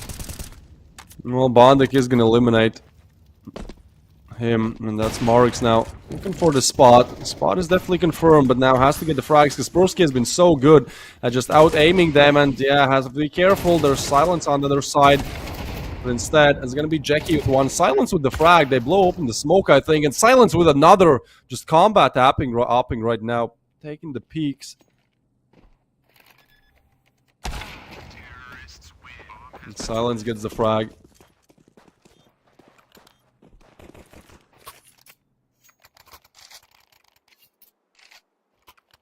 All equal we go. 4 rounds. Well, 3, but 4 and 4 on the scoreboard.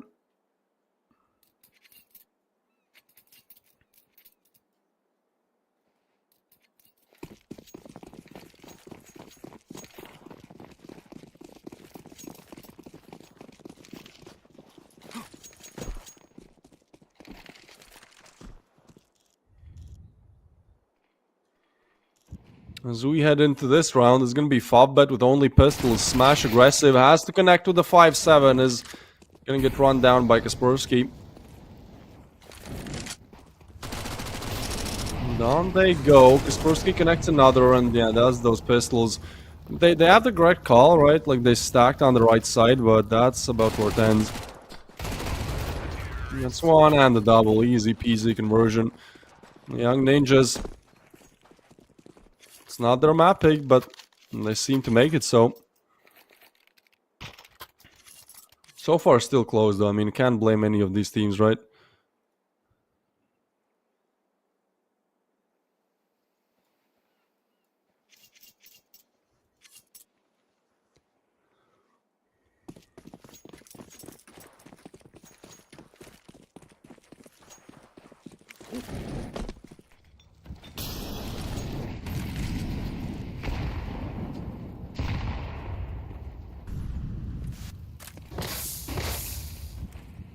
Ooh, Jackie, definitely hurt.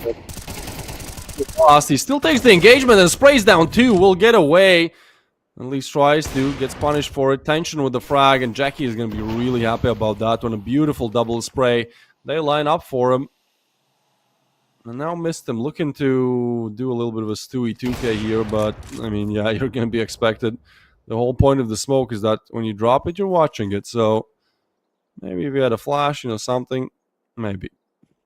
Instead, it's Blue Phoenix on for the 1v4. Neither of these teams wants to let this one go.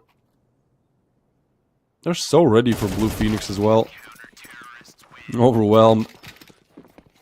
Bondic gets his team on 5. I believe he should be the in-game leader, right? It would make the most sense because, like, if you look at Bondic's career, he has played on so many big teams over the years. Want me to name a few? Sure. Hellraisers, Flipside, Gambit. Played for Tai Lu as well, which is hella weird. So definitely a lot of experience on him. There's somebody that can help the mental department. I think it's Bondic.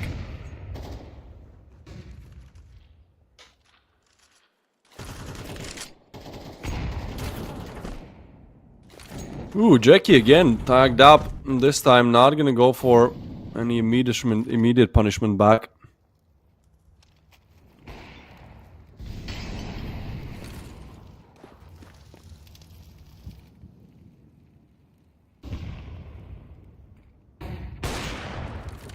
Ooh, nice flick by Tension there. That's a big opener. That also means that Fovbet will explore towards long here. Jackie probably wants to get away. Stays on the other side, but Jokab gets a frag. Jokab with another, and this might be it. Unless Tension, he starts off with a great frag. The great flick. Bomb still dropped. 2v3 for the Young Ninjas here. And I think Tension wants to take it all. Plan to come in. Missed him, retreats back. Someone wants to get aggressive here. Flash does not work out, and now looking to convert. Missed him, in fact, gets the frag, and now it's Tension to do it all. He's gotten 2, has to put 2 more on top of that. He's looking for an opener back in the game. He knows that Missed him is low, but shot is hit. Missed him overwhelmed there, but I don't... Oh, actually picks up a smoke. Hold on, this is possible. Stays still with the op. I think he's just going to get on the bomb. So, silence, yeah, with the op. This is going to be troublesome. Oh, but he does hit it. He does hit it. Stays strong. The upper battle, and the battle of wits, I think Tension won. He knew he was up against an op, so just goes for the immediate defuse. Why not? But Silence remembers his lineups. First shot misses. Second one does not.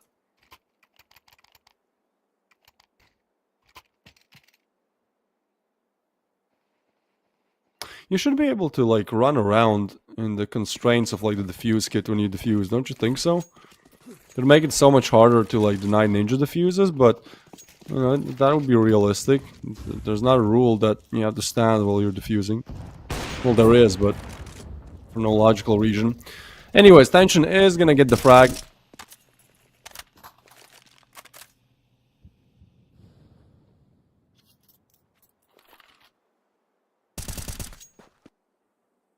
And that's an opener. That's a lifeline back in the CD side for Favbet. Last round of the half. Jocap to eliminate Bondik, and now Marix on the other side, but gets overwhelmed. We've seen so many times the pillar player fall. You have many angles to watch at the same time. So Young Ninja's gonna get on the bomb site, plant it, and now we go on for the 3v4. You have to go for this. Last round of the half, but a rather difficult one to piece together. Smoke's down. Everyone ready for the crossfires as the flash comes in. Smash will get eliminated. Missed them. Just takes them all down. Damn, Tension is on 17. Yeah, look at that kill feed. Like, we just had a game where everyone has to perform in order to win. You know, that was 9 versus GenOne, where 9 is just kind of like OG heroic. You know, when they had KD and Stabby, all of that lineup, it was like, well, nobody really was, you know, the star player, but it was like everyone got like 15 frags a game. It was the same thing for 9 Academy we just watched, but I think for the Young Ninjas, things might be similar. For Favbet, they definitely have that 1-star player on Tension. And sometimes on Marix as well. I'd really have to say that those are kind of the 2 big league players. And then Jackie and Smash are kind of there, you know, to support. Not, you know, talking down on them, but I think that's just generally the way it goes. And Bondik is there for moral support. He's sometimes fragging out as well, but, you know, here and there, Tension is consistently good. Push towards A then. The pistol comes in. Favbet would love to convert it, but that's such a crispy shot coming in from Mistim. He gets a frag. Jackie and Bondik with the quick refrags, and oh boy, Silence can't connect it, but Jocap can with the 1, with the double, but that's it. They shut him down. Jackie with the dualies, and so Favbet win a crucial T-side round here. Young Ninjas now fighting yourselves on the CT side.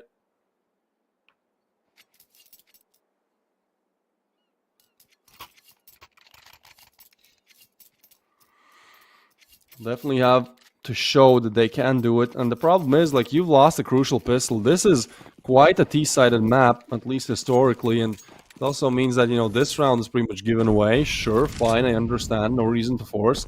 But, you know, let's just be real here. That's 7-7, your first rifle round on the CT side. And you definitely have to put up very good numbers to convert the map. I'm just gonna try to run down B-Long, but with Marix there, and together with Jackie, yeah, they should be able to just spray them down.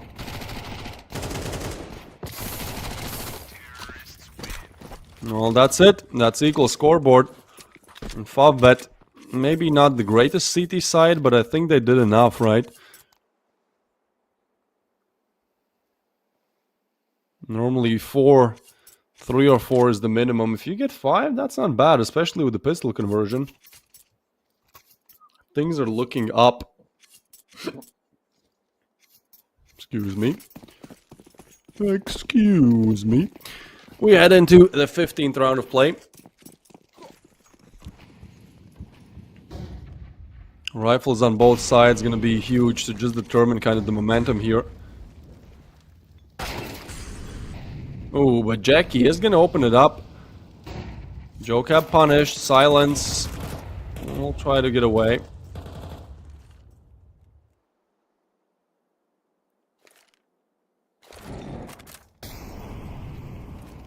Bondik with the util. And Silence does get the refrag. Long range. Smash is going to be there. Kaspersky with the refrag. Kills going back and forth, and Mark's not able to get the refrag on Kaspersky. So that player lead that Favbet had in start lost. And in fact, it's now the Young Ninjas with a double player lead. It's only Jackie left alive. 1v3. You have to convert it. Long range. Is going to be able to get one. Kaspersky low as well. So really just a 1v1 here. Or not, as this is the perfect setup. He's not going to be ready at all. Yeah, he falls. Together, the Young Ninjas aggress. Good play. And so they do remain in the lead, barely, but, you know, numbers on the board is all that matters. How you got there, not so much.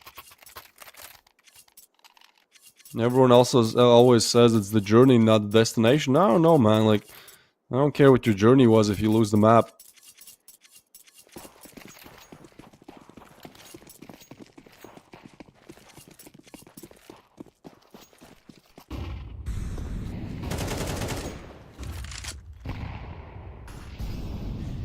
So FobBet, I'm gonna put all of their money in this round, chuck it in, let's see what they can get back.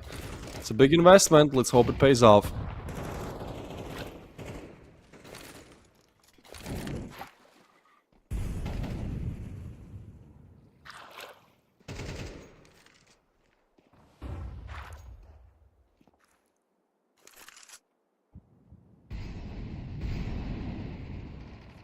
Three players from the Ninjas towards B. It seems like that is going to be where FobBet want to take this, but look at the bomb. It's only now rotating. This is getting weird. They run down bonding. That's a nice clear. Joka with another. Jackie has only gotten one, but the problem is, yeah, the smoke is down. They probably will re-smoke it, just throw all kind of util to stop it. As Kaspersky finds one, they have to retreat back, but they might just be run down. Ooh, Jackie actually ready for it. They're not ready for the double peak. Silence, usually wielding the ob, but sprays them down with the M4 here. The Young Ninjas on 9 now. And FovBet push to absolute economical despair.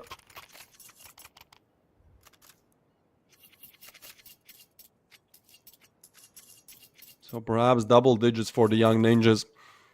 They start off the side quite badly. I mean, they don't even get that many rounds on the T side as maybe you should on Anubis. Then you lose the pistol the next. But hey, what a great recovery in these last two rounds. And now you've broken FovBet's economy. So really putting the good foot forward.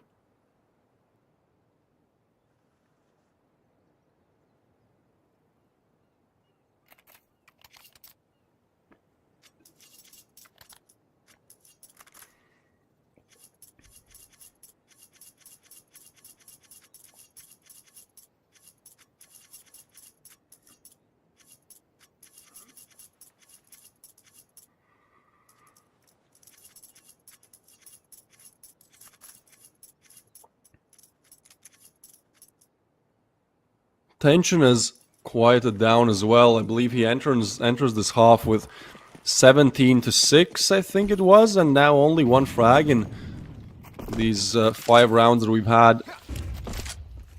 And he was really like the one pulling force for FovBet on the CD side. Obviously, if you're the Opera on the T side, it's going to be more difficult. And if he's gone, you know, who's standing in his place? If the answer is nobody, I think this is going to be a very difficult conversion for FovBet. They need that hero to show up. If it's not going to be Tension, perhaps Jackie can take the reins. He has done a lot in these last couple of rounds. Walking through the smoke, you get punished for it any day of the week. Joka picks out. Look how quick he is. Just snatches out. Give me the Tech 9. Oh boy. Alright, well that's it. Isn't it? Tension. I said he was kind of quiet for now. He has been kind of quiet. Let's see if he can be loud in a 1v5. Is that a checkers shirt? A little bit of a chess shirt?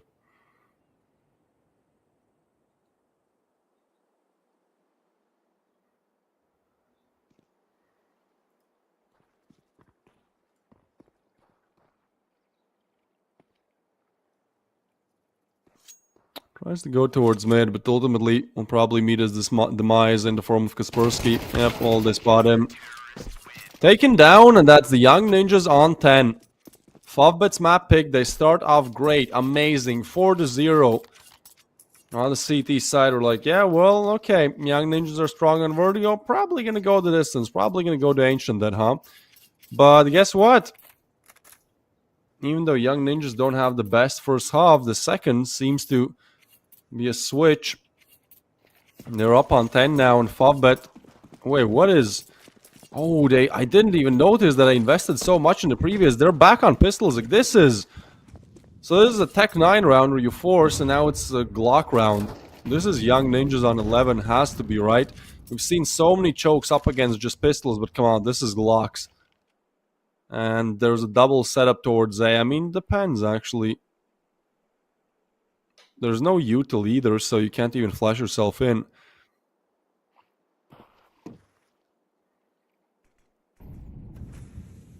Yeah, Chad, I didn't even notice. I was like, in my head, I saw their cash before they bought. I was like, you know, there's no way. This is a Glock round.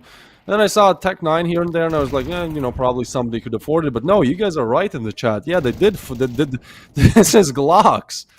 That's insanity. And well, with the Glocks, actually, they get one. Blue Phoenix with that kill, it should be over. Yeah, help arrives. Silence gets it. That's the Young Ninjas on 11. Damn, that buy makes no sense then. I don't know, Fab, but like, confidence, sure, but that's not even overconfidence. That's just... I don't even... Yeah, lost for words.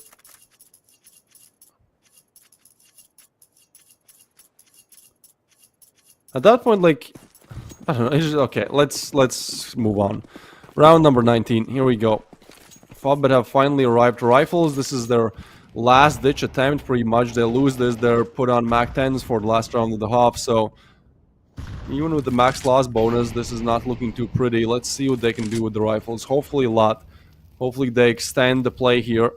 They're map pick after all, and we know that Young Ninjas, they love Vertigo.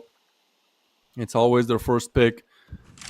Sure, they sometimes have some issues, but like overall, if you look at both these teams, you know, Young Ninjas is definitely better on paper on Vertigo.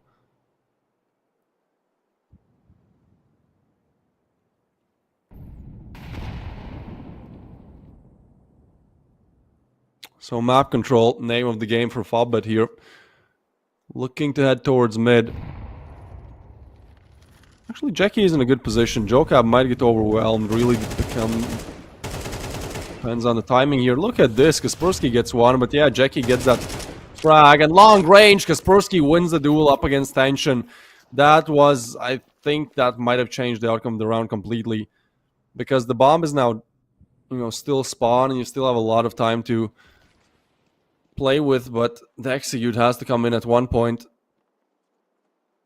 And Tension, man, again, he was, not to rub it in, but he was on like 17 and 6 in the first half, and as he has gone quiet, we need somebody to show up. It has to be Jackie then. He has done quite a lot on this T side. He has been having quite a stellar side. He was on like 8 frags at the end of the half, so, you know, doing all that he can. And actually, it's going to be Marix showing up in this round. They turn it into a 3v3. They will go for the plant, and I don't think they're ready for bonding. Oh, they are! Kaspersky gets it. They get the plant. Jackie gets the refrag, and he really has to do it all then. It's Jackie and Marix up against the world. That big missed him and silence. They move in from CT. They have a molly and 2 flashes, but no way to smoke the bomb, so we'll have to clear both these players most likely.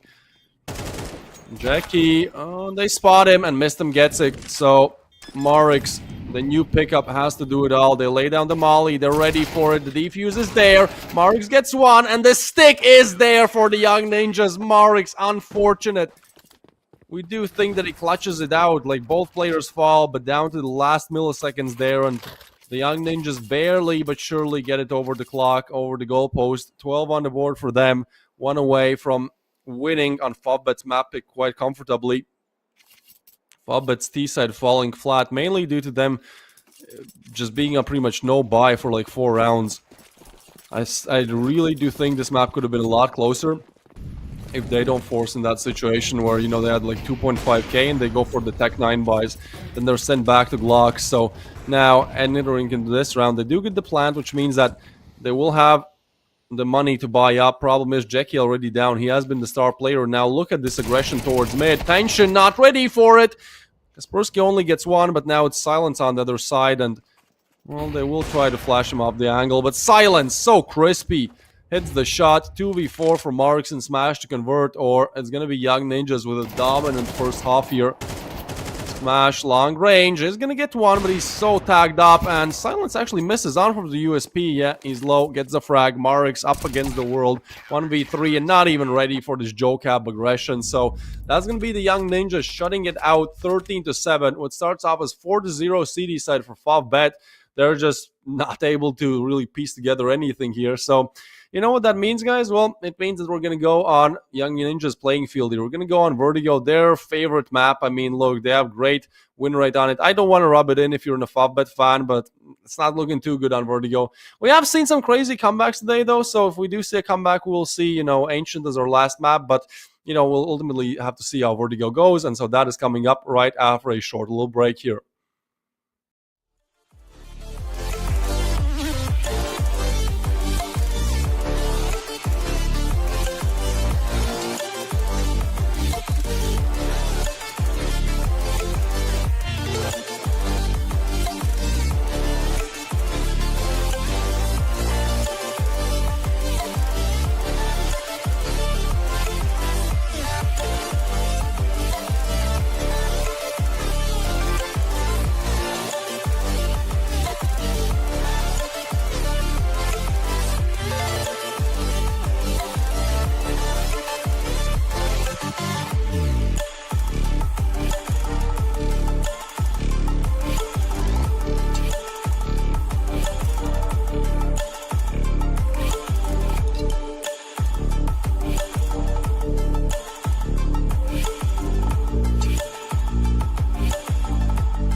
you want.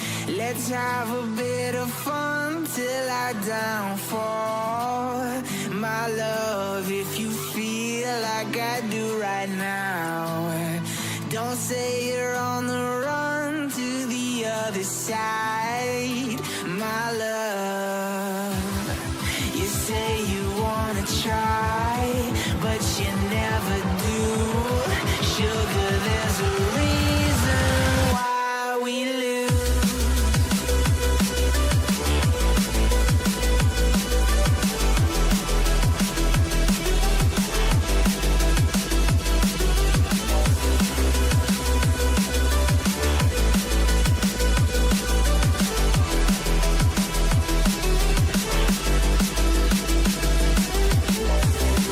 You say you wanna try, but you never do.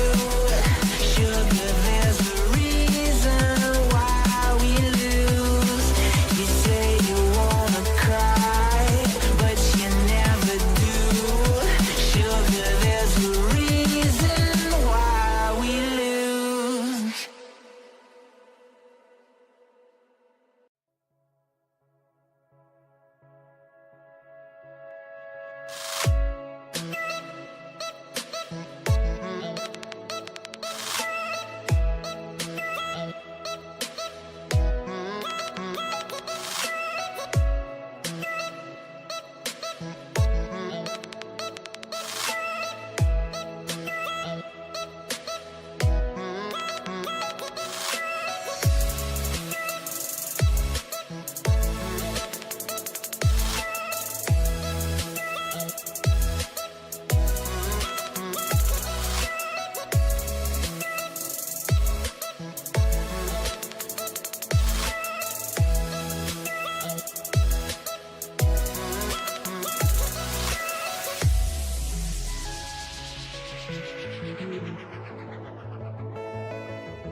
One last chance, one last opportunity to make it to the semifinals. 3 teams already decided, 2 yesterday, 1 today, and now we're looking to figure out which last team is going to make it there. It's going to be Young Ninjas versus Fovbet on for the map 2.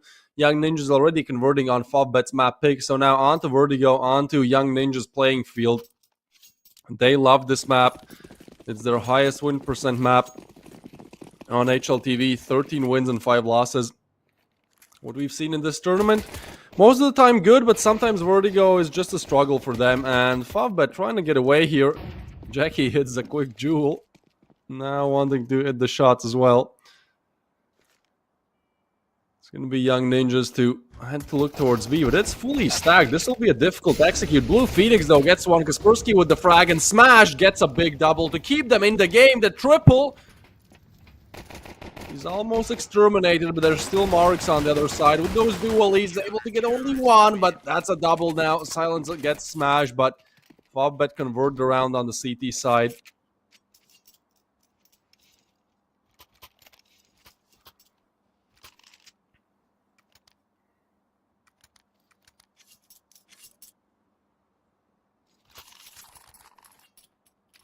Fobbet with a huge opener. Exactly what they need. You're a map down. You're in a map that Young Ninjas love to play. You need to start off strong. And Smash, definitely the warrior of that round, gets a 3-piece. This was looking like Young Ninjas pistol all day long, a 3v5, but Smash able to keep them in this now. A huge nade. Somebody's pumping their utility damage stats up. No tension. Well, somebody will have to do it up against the pistols. The Glocks, in fact. Yeah, this is an easy pickup. Towards ramp, they all fall.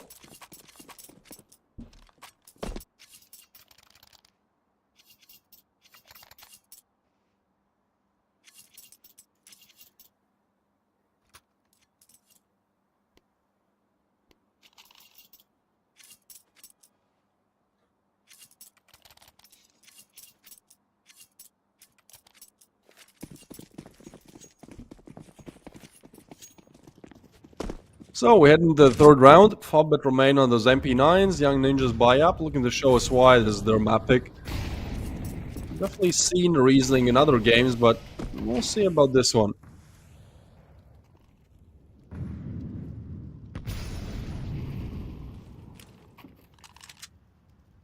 Heavy stack towards B. Fobbit really like to send their players towards it, which could be the correct call. It's Bondic on their side. Do they check him? They do, and he's only able to get one.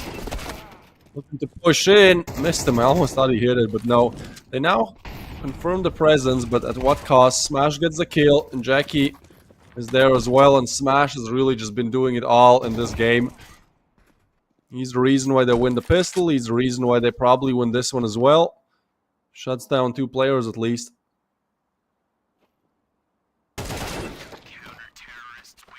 And so Smash gets the third one on the board for Fobbit. Guys on 6 kills. Glock round doesn't matter, but you know, out of the 2 impactful rounds that have happened so far, you gotta thank Smash for most of it.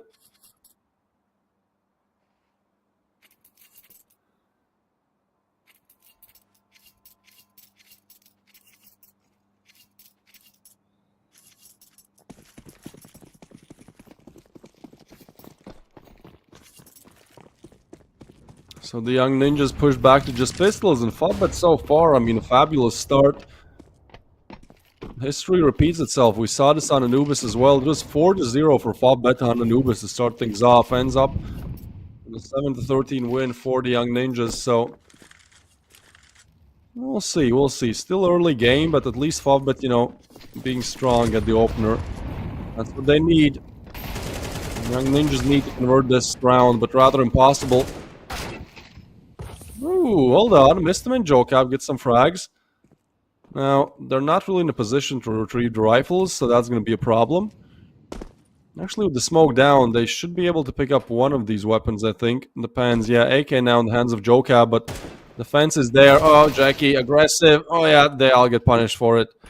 That should be it. Blue Phoenix is eliminated as well, so gets a little bit dicey, but Fobbit do a fine job at just keeping the rifles out of the Young Ninjas' hands, and even though one is picked up off of the heroics of Jackie, they're able to convert.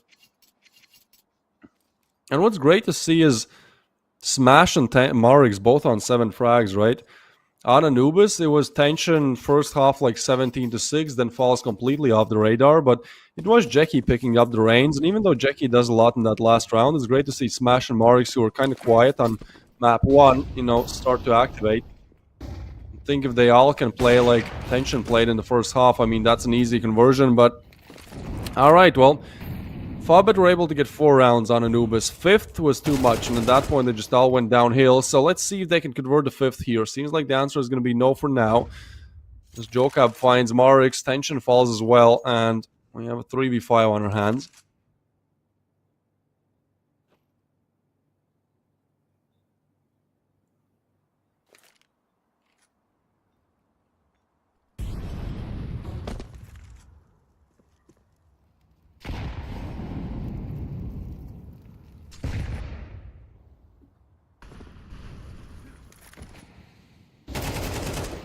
Peek comes in, Jokab gets it. Young Ninjas, they were struggling so much in the previous, but this one is just flawless all across the board, isn't it? Now Bondic and Smash are going to remain alive, probably looking to save, but Bondic actually gets one. Okay. Well, we'll confirm that A is rather clear. Instead, the Young Ninjas grouping up for B, so plan should go down. Thing is, Fobbit won those first 4 rounds quite comfortably, which means, well, just look at Jackie's cash and you'll understand what that means. It also could mean that they go for this 2v3. Depends. I mean, Jokab is low, but actually, hold on. Let's see. Yeah, probably not going to be happening, though. Smash just picks up the op.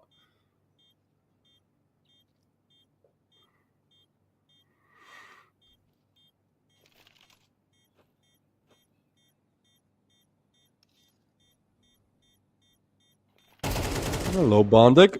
Thank you for the AK. Smash is actually looking for exit frags. Respect, you know. Fortunately, does not hit the shot. Smoke down, tries to get away.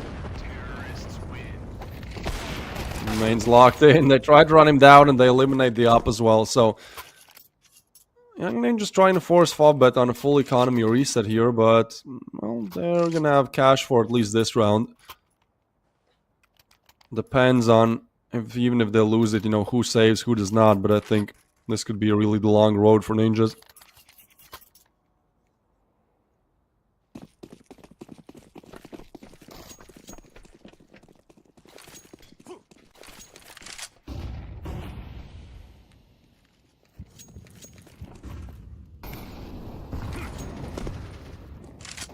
Oh, Molly's himself out. Talk about big brain plays.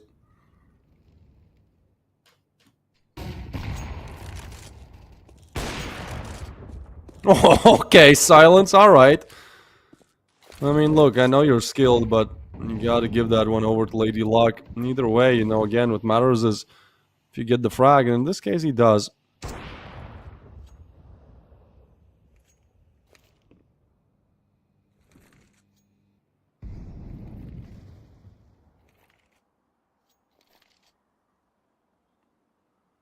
Jackie on the other side, good position, but the question is, Silence able to refrag here? Missed him, is gonna go down. Silence down as well, and that's a huge opener for Jackie. I mean, he was really starting to show up on Anubis as well towards the... Oh, I thought he was gonna fall off. Meanwhile, Bondic finds one. They try to push in. They do get one, but Smash has been so good at the B-bomb side defense. Gets away, chucks in the nade, and now help has arrived. But Jocab gets a big frag. Now Bondic next in line. Get the retention. They are going to shut down the one. And now 1v2 clutch to piece together for Blue Phoenix. He had a rather slow start to Anubis. Almost gets a frag, but not ready for Bondic. And that's Favbet converting the 5th here. Good CT side on the Young Ninjas map pick.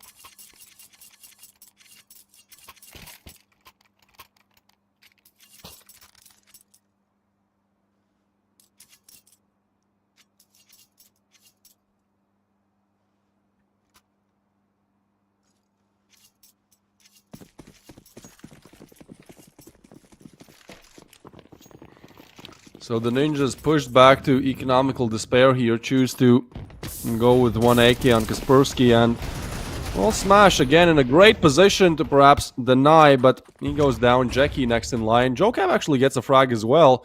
Bondic to go down, and well, let's see what Jackie can do. He has only 3 frags, but off of those 3 frags, like, he has converted 2 rounds for sure.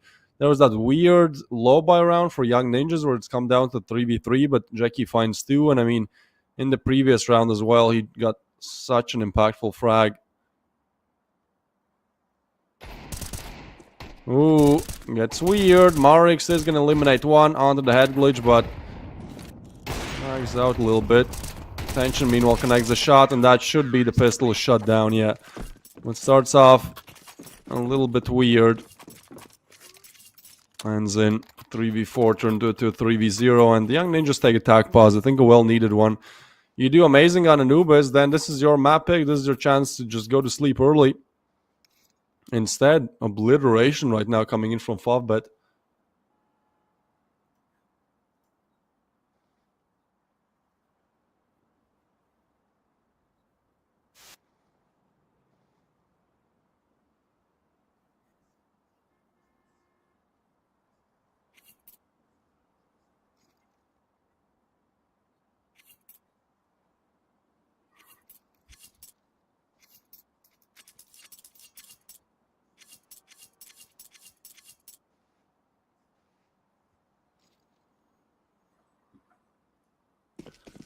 So we move on. Attack pause ends.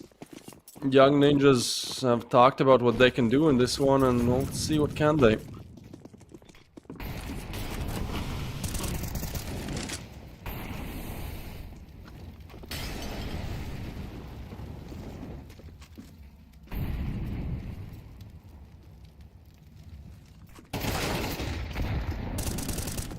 Well, Jocab gonna get Jackie, big opener, but Young Ninjas have been not short of good starts. They just can't finish off these rounds with the silence. Now getting a frag. Mark's getting caught off guard as well. Seems like that attack pause has worked out. It's now tension. The beast of Anubis trying to stay strong, but Mistem takes him down. And That's now 2 on the board for the Young Ninjas. Slow but surely, they get the 2. And again, I mean, it's their map pick after all. You might have a slow start, and Vertigo is really CD-sided. Even with the new addition of elevators being opened up, yeah, it makes it a lot more T-sided if you have the plant on A, but that's such a specific case.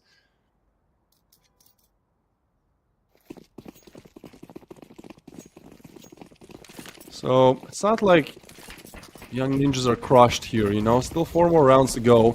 And as Fobbit are now pushed back to pistols, Young Ninjas are given a great opportunity to get back in this game on some level. Nice boost coming in from Fobbit.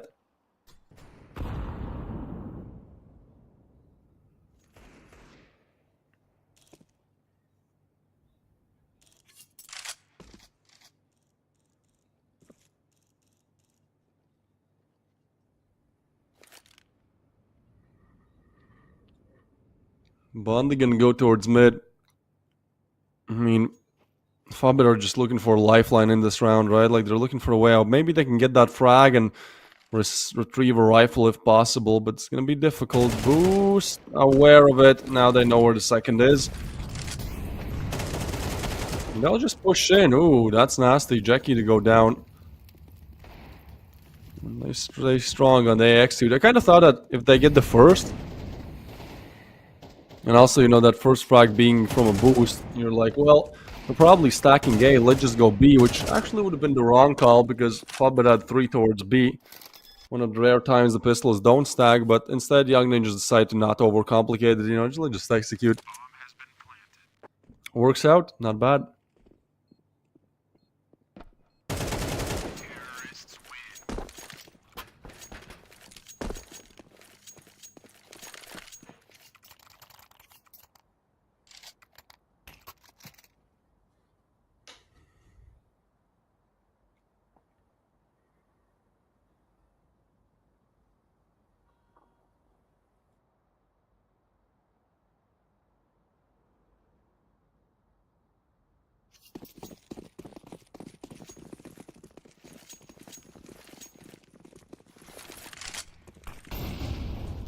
So on we go. Young Ninjas, a rather rough start.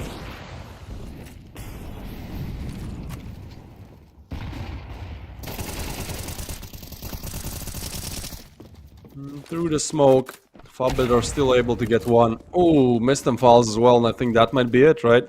It's a 3v5. Hold on, actually, Kaspersky has opened up B. Fobbit have completely neglected it.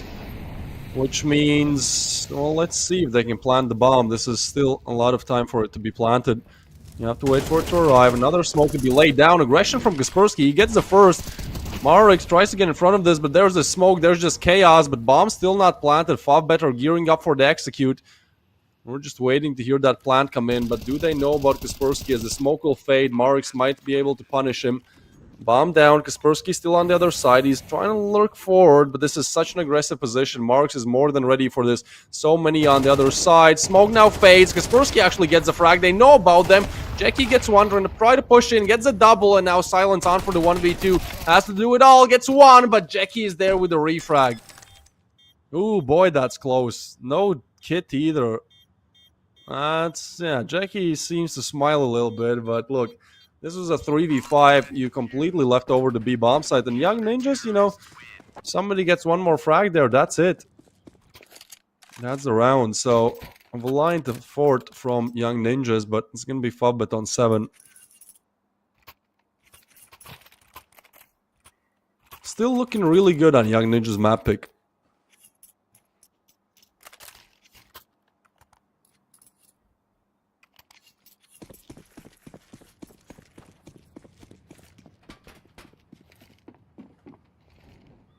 So, we enter the double-digit rounds, round number 11, and this is really where Young Ninjas either, you know, finish off on an alright T side, or Fobbit just establish their lead, show us that they want to take us to the Ancient as quickly as possible.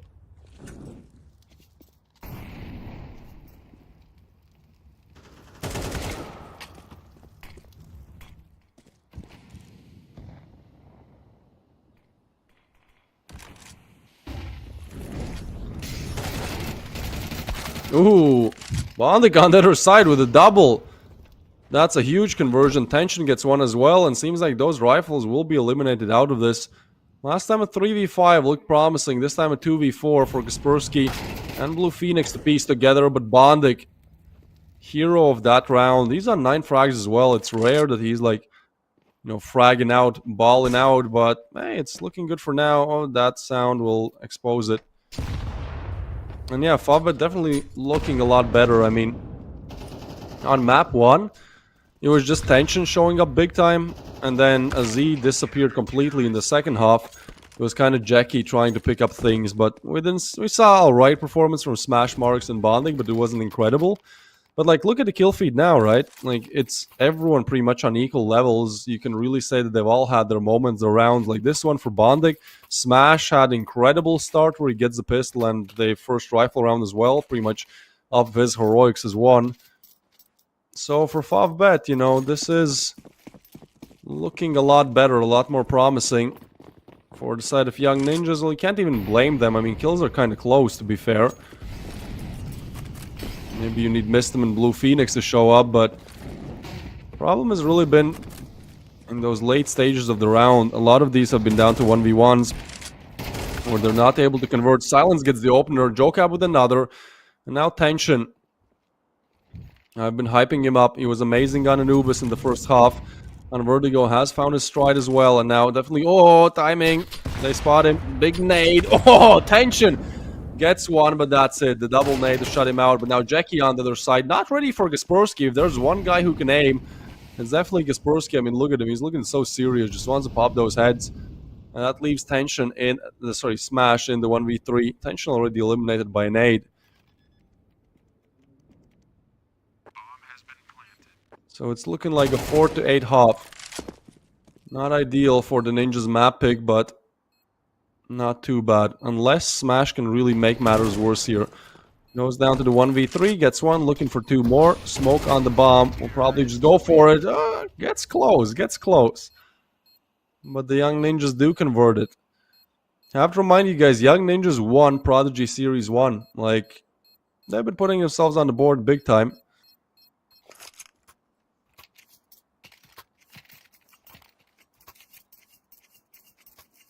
At least in the previous series. And this one, having a little bit more trouble, you know. If we want to go back in time and check how their group stage kind of went, well, it wasn't ideal. It certainly wasn't ideal.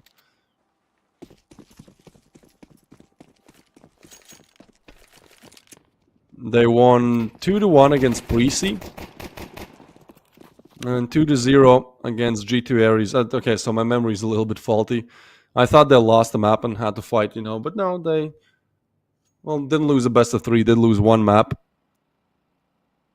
So still looking strong, big pistol round coming up. Both teams would love to convert this for completely different reasons. Kaspersky on the other side gets the first.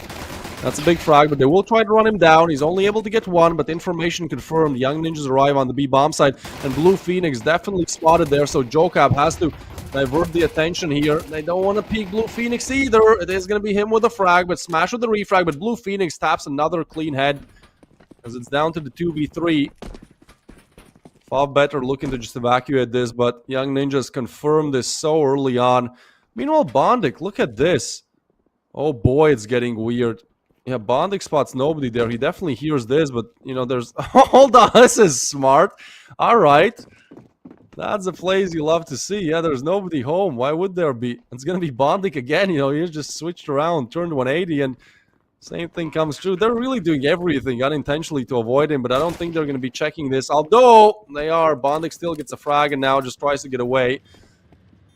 As now, actually, they have a chance to just isolate this 1v2. Smash has to do it all again. Timing is every... Oh, beautifully played by Smash and Bondik. Just playing them. Comes in. Oh, there's only a second left. They can't find him. They get the defuse. It's all so good. It all looks so great. Bondik plays it beautifully, gets a frag, smashes just 200 IQ Demon down to the 1v2. We're like, yeah, good job, guys. You've done it, but... just fumbling at the goalpost. If you opened up dictionary and we're looking for that idiom, I mean, this is what would come up. Don't get me wrong, an amazing conversion there. Big brain ninja defuse. You have the kit as well. So that huge pistol round is converted by the ninjas. So seems like they want to play this one. Ancient might not be in the cards after all. I thought it was with the CD side that Fobbit had.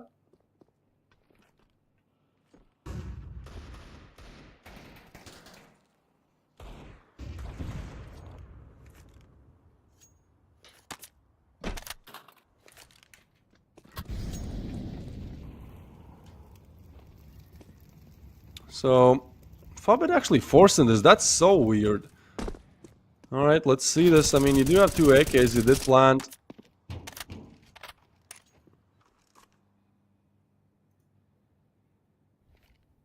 Hold on. Hold on, Joe Cab. Hello, this should be easy conversion. So that force buy does not work out at all. Flawless run from Young Ninjas. They don't lose a single player.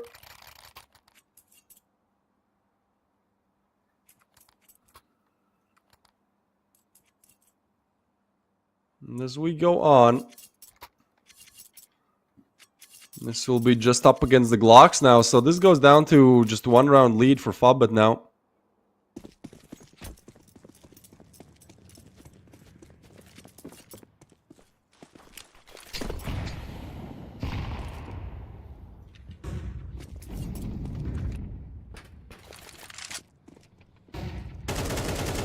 Well, Glocks only should be eliminated.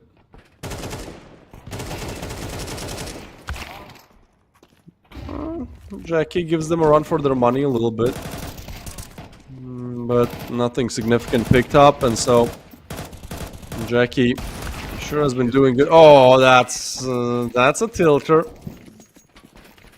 That's a tilter for sure. Kaspersky with 3 frags.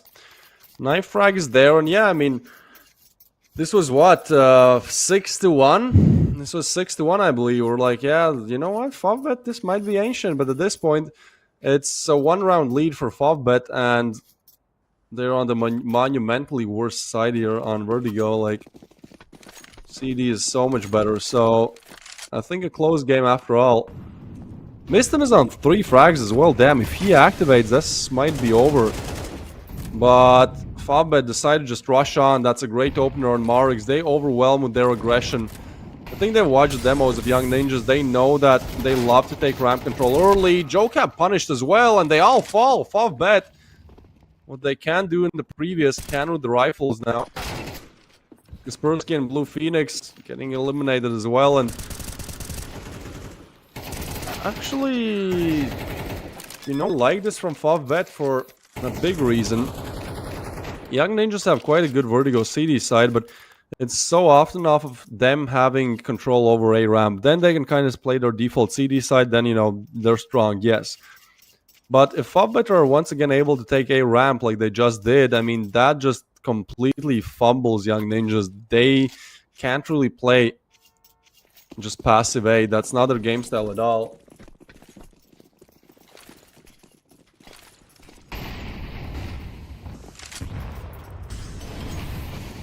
So, I mean, let's see. This is full investment from the Young Ninjas. They lose this. They're on pistols, and Favbet are most likely on 11. Oh, somebody is gonna know something. Marix catches a stray through the smoke. Wants to push up. This is getting weird, but help is there. Joka picks up the AK. Mistem sprays one down, and see, this is what I mean. If the Young Ninjas can take A ramp control, then they have a very solid defense here. That is really what their whole plan on the CD side is kind of off on, you know? Having aggressive ramp control, a lot of info early on. Boost is there for Jocab, but he doesn't actually. Oh, now he does. So it's getting weird. Silence should know it, but he shot. And Jocab might get overwhelmed, but Mistem still gets the frag. They stay steady, and seems like they are going to convert this 3v5. It looked a bit dicey at one point with the boost, you know, players heading towards main. Tension, how many more can you get? A double? Okay, Tension, alright. 7 HP, and he gets a clean double, but Jocab is there. Hello, he says from the backstab. As the Young Ninjas pull another one back.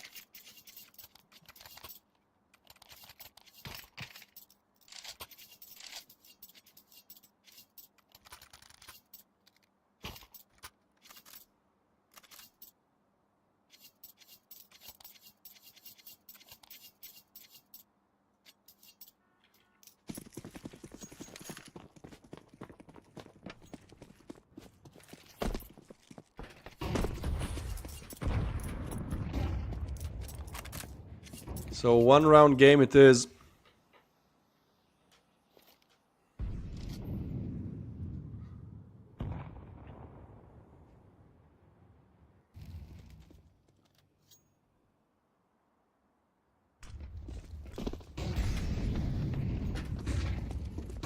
And Fobbit have found a completely empty B. This is crazy. The young ninjas, how do they let this one happen? I thought there was somebody on site, surely. I was looking at the minimap, but there was nobody there. So this is a 5v5 where do you even want to go for this? You're not on your best cash either. This has to be flawless. Another smoke laid down, and I think this might just be the save. That's crazy for the young ninjas. Spursky is gonna go for this. Oh boy, he's looking for the frag, but as he's denied, Smash gets another one, and even though Silence gets the refrag, they have to retreat back. Young ninjas, where was that B defense? I don't get it. This is not like a low buy round either. This is not a round where this should be happening, really. Fobbit just looking to save. I don't know if Smash... he does survive there. But that's 10 on the board for Fobbit. I mean, good job on the conversion. Even though the ninjas make it a 1 round game, Fobbit stay consistently a little bit ahead. 1 step ahead of them. Well, 2 in this case.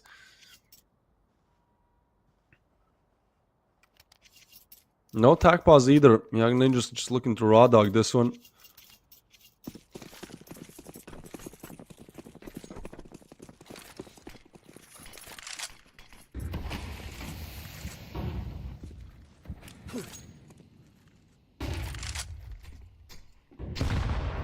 So they're aggression, ramp control, but I don't think they're gonna go A again, are they? You know, this time Fobbit wanna explore B. Last time it was left completely open. This time Marks finds one.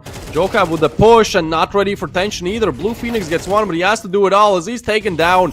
It seems like they've cracked open the B bomb site again. It's a rather impossible conversion here, and at this point you have no cash back left in this game.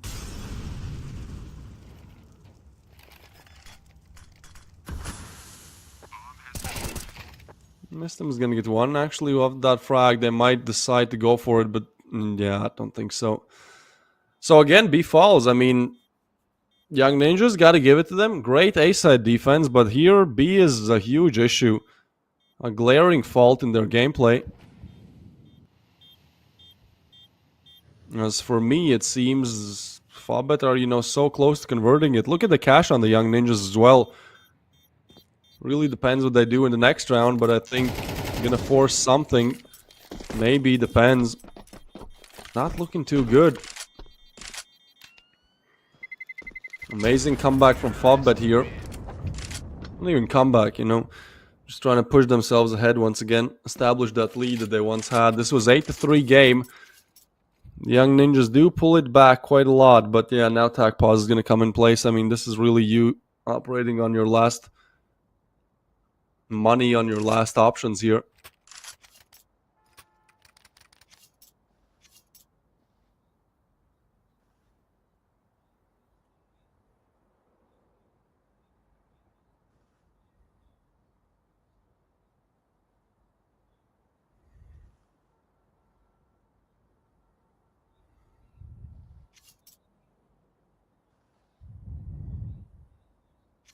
You can see Bondic. You're just looking to convert this one. They have to get this one.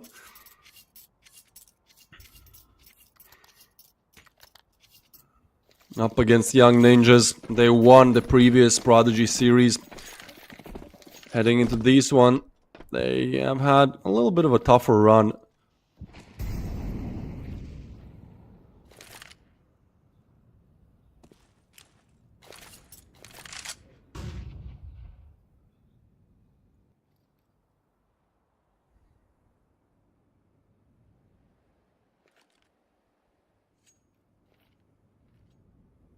And Fobbit looked to go towards mid. Not a bad option. I mean, Mistem and her Silence are really the two to do anything in this one. And Silence is on the other side of mid, I'll give you that. But where is Mistem? That's the question. Oh, well, he's on the scoreboard, it seems. Gets Smash. And now with only pistols, I mean, Fobet, they would love to convert this round. Just get it past them. This might be a difficult one. Silence falls with the op. Tension finds another. Mistim is on the quick feed backstab there, but there's nobody on A. Tension gets tagged up a little bit. Mistim actually gets one with the backstab. And hold on, he has the bomb now. That's huge. Kaspersky gets a frag as well. Oh, Mistim. He could do it all in this round, couldn't he? They will try to run him down. He gets a frag. Not the double. Down to a 1v1 we go. Kaspersky on the other side. Bomb picked up. And now Jackie looking to go towards A. But this is certainly heard by Kaspersky. At which point, Jackie decides to go B instead. So with 20 seconds on the clock, this is the correct call for Jackie. Does not have any kind of util here, but Kaspersky is one bullet away from dying. Jackie is tagged up, which means one-shot headshot for Kaspersky. So it could really come down to timing. Kaspersky is arriving rather quickly. Jackie is more occupied towards ramp, is lucky on timing there to get away, and will relocate down. So default there, plans for himself, gets away, tucks in the corner. Kaspersky will have to do it all. He has to make this flawless, has to connect the headshot. Actually pushes up, not ready, but yeah, Jackie there, nice flick, and you can see he's happy about that one. Everyone should be. That's Fobet now on match point, map point rather. Looking well to get to Ancient and get match point there. Something we did not expect, especially after a 13-7 opener on Anubis by the Young Ninjas. We're like, okay, this is over, you know, we know how good the Young Ninjas are on Vertigo. Look at their recent results after all, you know, Vertigo, 72.2% win rate, 30 wins and 5 losses in the last 3 months.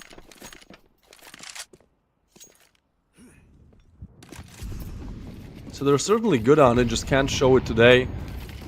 Up against Fobet, they decided to aggress towards a ram, but Marix is there to punish everything. Silence gets only one back, and he'll have to do so much here. Fully flashed as well, lucky to be alive, but Fobet decided to retreat back to B. After all, that has been their one-way ticket back in this game. They find a round where it's up against Rifles and there's nobody home on B. Then they find a round where there's like one defender. So this is the correct call. Blue Phoenix to do it all. If Young Ninjas want to have another round, another chance at this game, Blue Phoenix has to do it all. Meanwhile, Silence actually, look at this backstab. This could be huge. P comes in, only one, but Blue Phoenix gets the double. And now, are they aware about Silence? That's the question. He's on a fast backstab here, but if they don't check him, he could really win this 1v2. Timing is on his side as well. He is not able to get the first. That's it. And Fobet converted 13-8. We go to distance, ladies and gentlemen. We go to Ancient. What a best of 3 this is. Both teams winning out on their opponent's map pick rather comfortably. You know, 13-7, 13-8, sure. Why not? But wait, on your opponent's map? No, that doesn't make sense. Well, we'll see what makes sense on Ancient then. Before that, obviously, a short little break here.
over the edge. Feel like I'm floating through the air. The pain I felt is paid for, all is said and done. Oh, I am restricted, fixed upon the web. I need to kick the habit that my mind is breathing in. Break out, I've got to see. Spent all my life holding all of it closely. I played it innocent, a feel of discontent. I'm finally facing it all, fearless.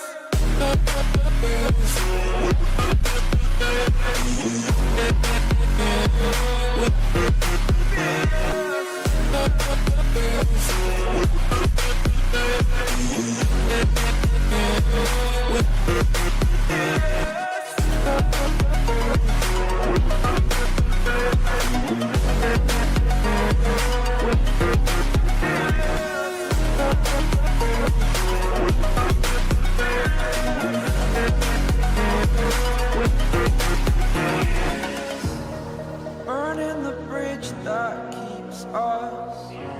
I'm here and I'm feeling fearless. Exaggerated, that's what you assume. The story's over now, I must conclude.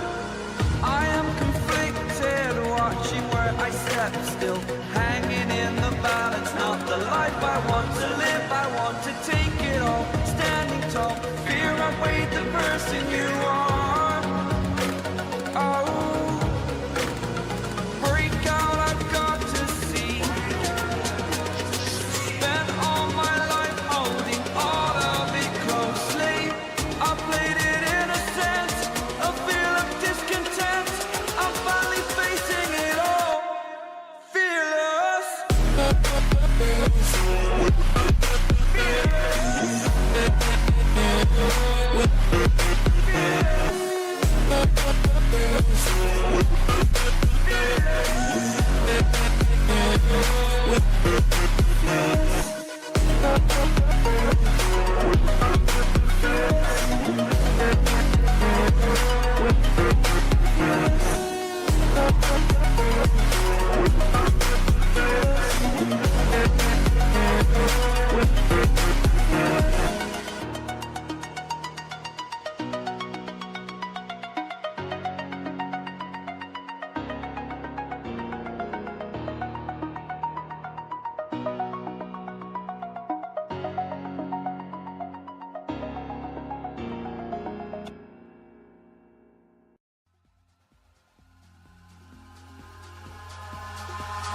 Eyes in the sky, gazing far into the night. I raise my hand to the fire, but it's no use, 'cause you can't stop it from shining through. It's true, baby, let the light shine through. If you believe it's true, baby, won't you let the light shine through for you.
sky, gazing far into the night. I raise my hand to the fire, but it's no use, 'cause you can't stop it from shining through.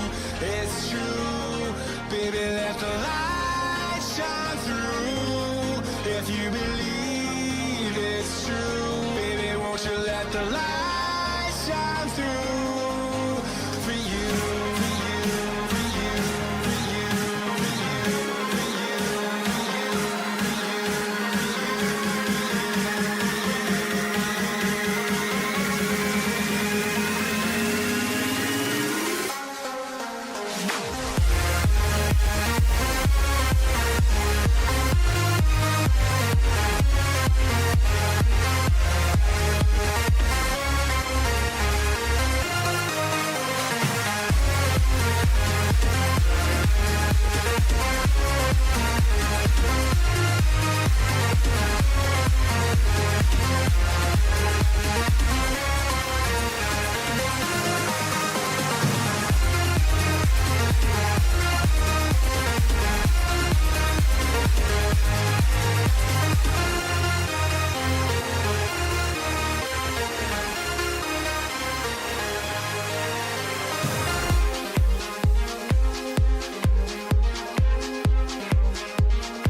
sun.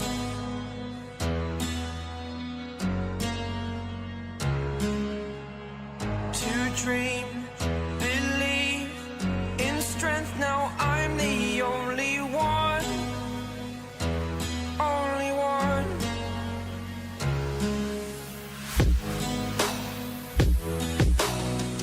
I was an ordinary boy until I broke the rules my life destroyed.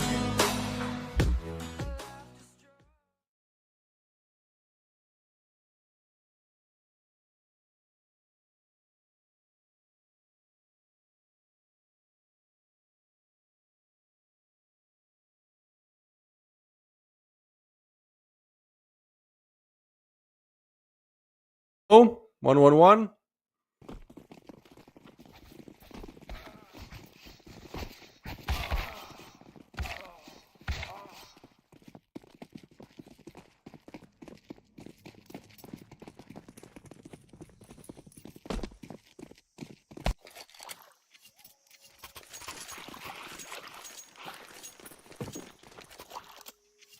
All right, so a little bit of mic issues there, but we back, baby.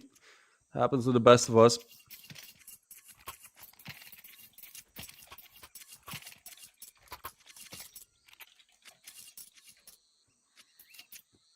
And so on we go. What I wanted to say to open this up one, I wanted to say that everyone wants a piece of that pie, Everyone wants to get those semis. Yesterday it's rather easy, but in this one, it goes distance.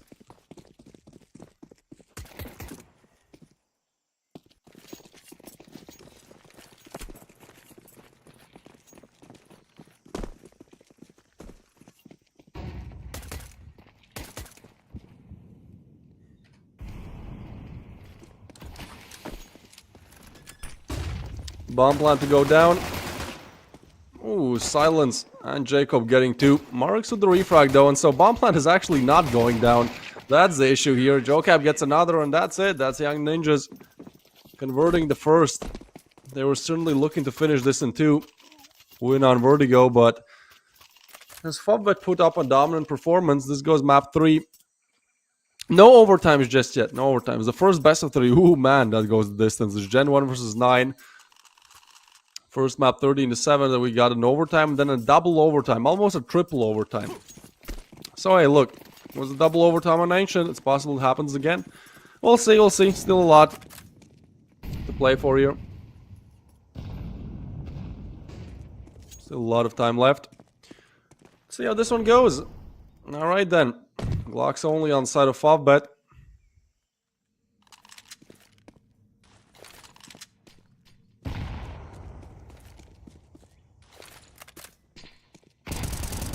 Big nade. Jokab finds a frag, looking for more. Jackie on the other side. We'll try to lurk up a little bit. Hello, Jackie. Oh, well, he's spotted. Then comes in, but that's it. Gets a Glock. Jokab's really just picking up these pistols every time I see.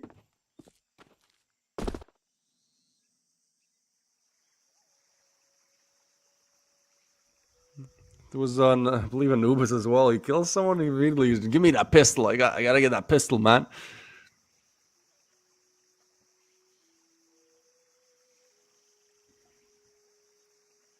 Yes, we fixed the mic.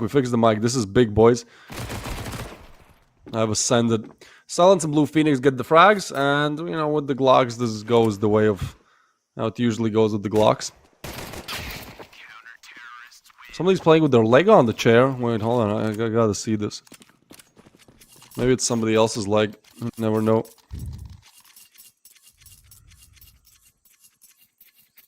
Who is it?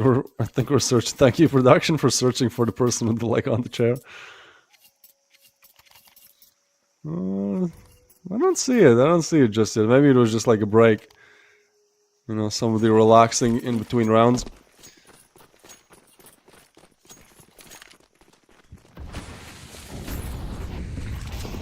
Alright, on to the rifles then. Let's see if Fobbit can punch one back early. They're heading up towards A. This is the perfect call. I mean, there's nobody home And I'm pretty sure they'll probably throw some util towards Donut as well. Flash comes in. They want to get in front of this. It gets weird. Silence taken down. Marks with another.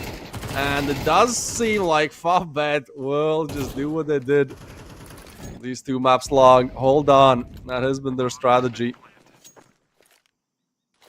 We thought it was over after Anubis again. I mean, 13-7, you convert your opponent's map pick. Like, surely you convert Vertigo, a map where you have 13 wins and 5 losses in the last 3 months. Or surely it's close, you know. It's not really that close.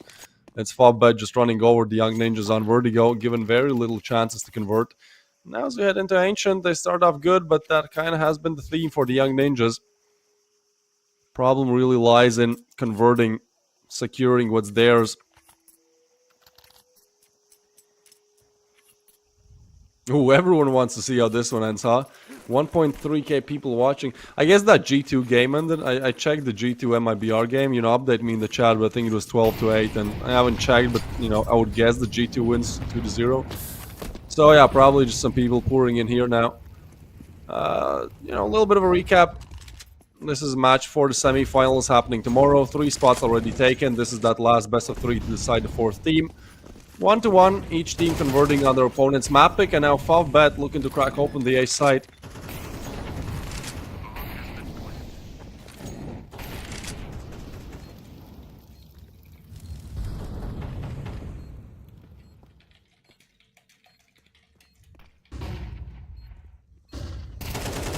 They push in, Jackie and Bondik to get the frags, and that should be it.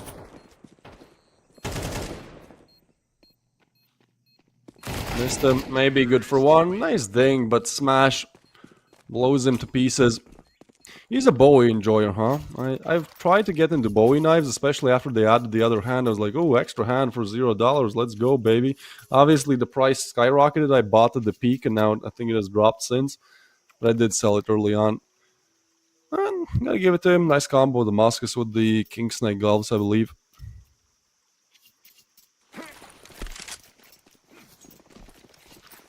Smash was such an instrumental piece for Favbet's victory on Vertigo.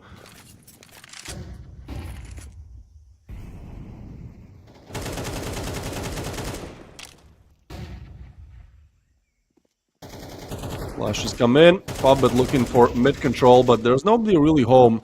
In fact, there's nothing in their hands either. They're trying to defend with USPs. And well, Favbet are looking to pick up these skill bonuses, $300, $600 a piece. Just give him all the attention, no? Get some extra cash. Ooh, Jackie, hello. Up against the USP, he strikes. Attention with another. Well, that's it. That's Favbet now. On 3. Sure, it's a T side. Sure, we're very early on in this one, but Young Ninjas, they surprise me a little bit, and not in the good way, right? Like, they win the first Prodigy series. I believe in the first Prodigy series, they don't even drop more than 1 map. Like, that's how good they were. And sure, you know, you can't ask for that performance every single time, but they certainly have been struggling a lot more. This is a close game to even make it to the semis, not even talking about finals. And gotta give it to Favbet, you know, they're one of those teams that perhaps drop a map here and there, drop a best of 3, but they're like Virtus Pro, they're so difficult to eliminate. And so Favbet gonna open up strong on B side. It's Kaspersky on the other side, he definitely can't shoot. Also, can somebody, we have a lot of people watching now, can somebody like tell me if it's Kaspersky or Casper Sky?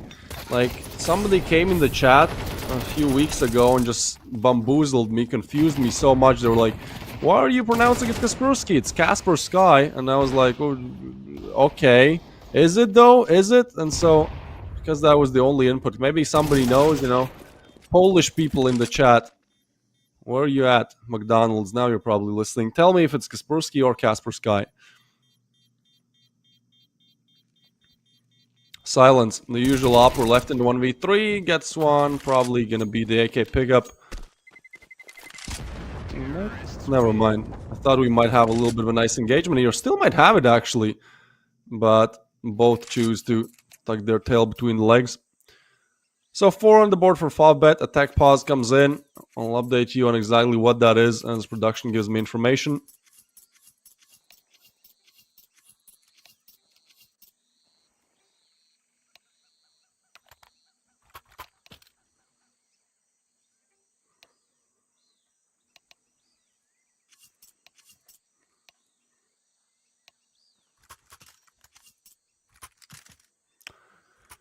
Alright, so tech issue resolved. Seemed like it was something to do with packet loss, perhaps, on server. We'll see. Hopefully that doesn't happen again. We've had our fair share of it. CS2 has also crashed quite a lot in the recent days, so, you know, hold on. We're working on our last efforts here, you know. Alright. Low by run from the ninjas. Favbet. A little bit of a run boost. Alright, I like that. Silence, the hero AK, looking to make the difference, and almost does it all. A double kill for him. Jocab in the smoke. This is getting weird. He pushes through, but Tension is ready for that. So aware there.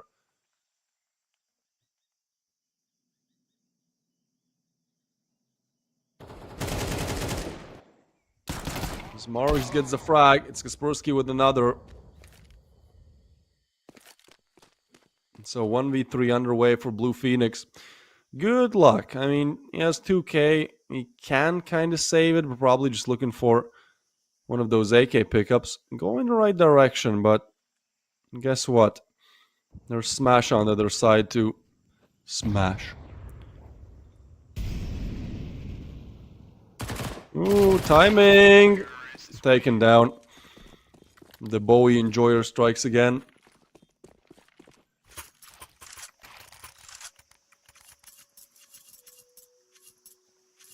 I said it right, it's not Sky. Okay, so I was... This is two for one then. Okay, 2 people tell me it's Kaspersky. 1 person told me, hey bro, why are you not pronouncing it Casper Sky? And I was like, actually, that makes a lot of sense, you know, I never thought about it that way, but... No, usually, like, I like when people point out when I pronounce it wrong, you know, I have no info either. Should probably ask these players before the game or something, but... Okay, so, I'm gonna go on with Mr. Antivirus. Smoke dropped, Favbet looking to take towards mid.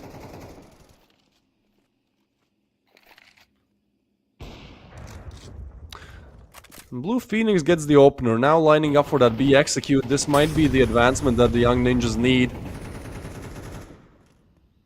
Bonding does get the refrag. Man, Bonding has been having an amazing game. That's a freebie pickup. Missed him, miscommunication there. Cave left completely open, and look at this from Kaspersky though. Oh, but they clear it. That's weird that they do check it, but hey, you try to play trigger patience, this did not work out. And Jocab, let's see this. Does he want to res this one? Oh, timing! They swing him together. How is he alive? My brother, Jocab. Lucky to be alive for so long. Silence, it's a very nice shot, but I think he has to retreat back. Yeah, there's $300 in your pockets. Op costs way more than that, so even though I believe in Silence's capabilities as much as he probably does, this is still a save, and now this is Favbet on a 6-round streak.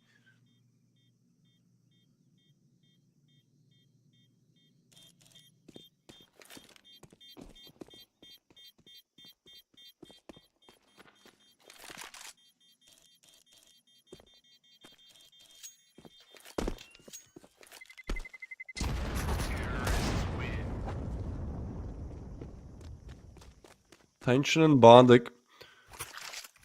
I believe the youngest player and the oldest player on the team. Bondic definitely having years of experience here. I mean, I think he's the in-game leader. He's definitely great at just giving his team kind of the mental boost, I think, you know, knowing what to say in tough situations. Has played on Hellraisers. Flip side, that. Do you guys remember that? Good lord, this was 10 years ago. There's probably people who were born after that disbanded that now play CS. That's crazy.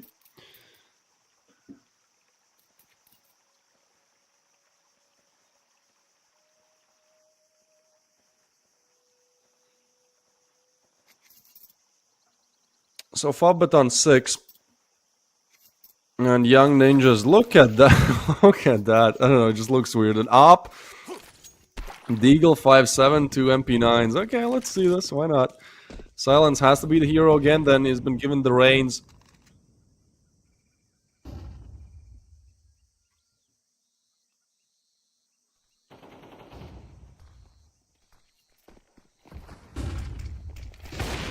Silence gets the first, gearing up for the second. Oh, hits his shots, and that's just a mow down there. Marik's only one left alive, but will be eliminated by Kaspersky.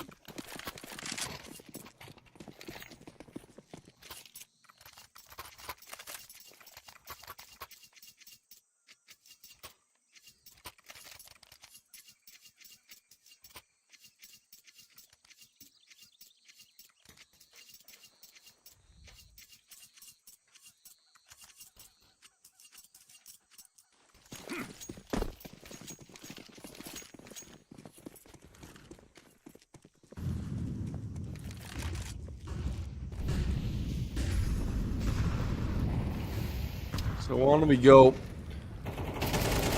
3-6, and Marik's able to find the opening frag. That was an amazing round converted by the Young Ninjas, but that's off of a weird play that just not your default setup. When it comes to your regular CD setups, I mean, Young Ninja's not playing that well, but also, what can you do when Marik just enters with a double entry there, you know, insta headshots? You can kind of just sit back, watch, and probably save? Cash is there, but resources are really not.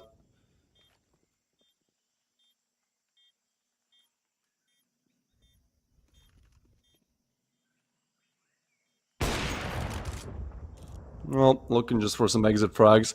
Look, Young Ninja's not having a horrible CD side, like Ancient is quite T-sided, but I'd say 4 is kind of the minimum to, you know, not have to do any insane comebacks. You get 4 rounds, you win the pistol, fine. 6-8, what are we talking about here? So it's not all over, but I have to give it to FUF, but especially after they lose their Mapic 7-13. They've been holding on so strong. Young Ninjas do manage to eliminate 3 rifles there, but look at the cash. I mean, there was 12k on Marix coming into this round. Like, they don't care too much about this. If anything, they're just looking to eliminate their weaponry as much as possible.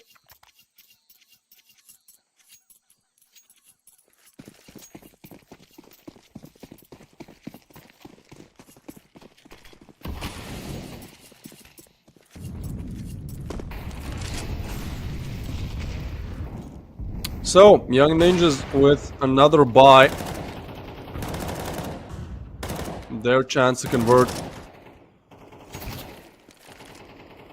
And they force Silence off the angle, confirm the op presence as well, and Silence will just be run down. K-player peeks, Kaspersky's there with a frag, that's big, looking for more, the second is not. Jackie gets it. On for the 3v3, flash comes in, that's weird, the refrag from Bonding, but look at Mistim, he has found the perfect timing, gets the frag, tension on for the 1v2, they try to spam him down, he takes the peek, but Mistim is good for both. He was on 0 frags in this game. That's how he gets his first 2, impactful, and coming off of Vertigo where he also was just not able to find impact at all. I think he's gonna try to check his recoil control there a little bit. I mean, fair enough, you know. Sometimes you just have bad games. You're like, yeah, might have to just shoot the wall a little bit.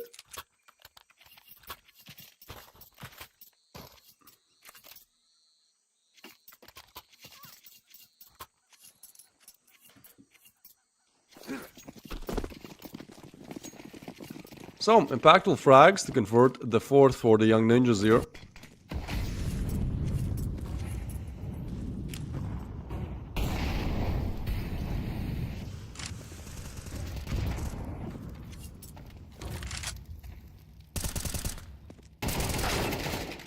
Ooh, Marks gets the frag though.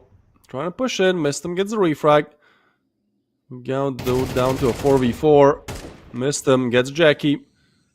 And the 3v4 underway. Faba just looking to go towards A as quickly as possible.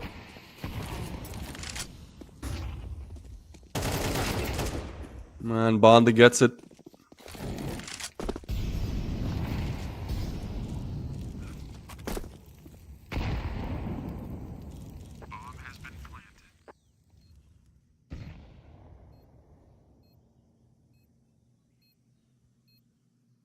Look at this backstab coming in from Mistem. He's been so good at just finding these timings.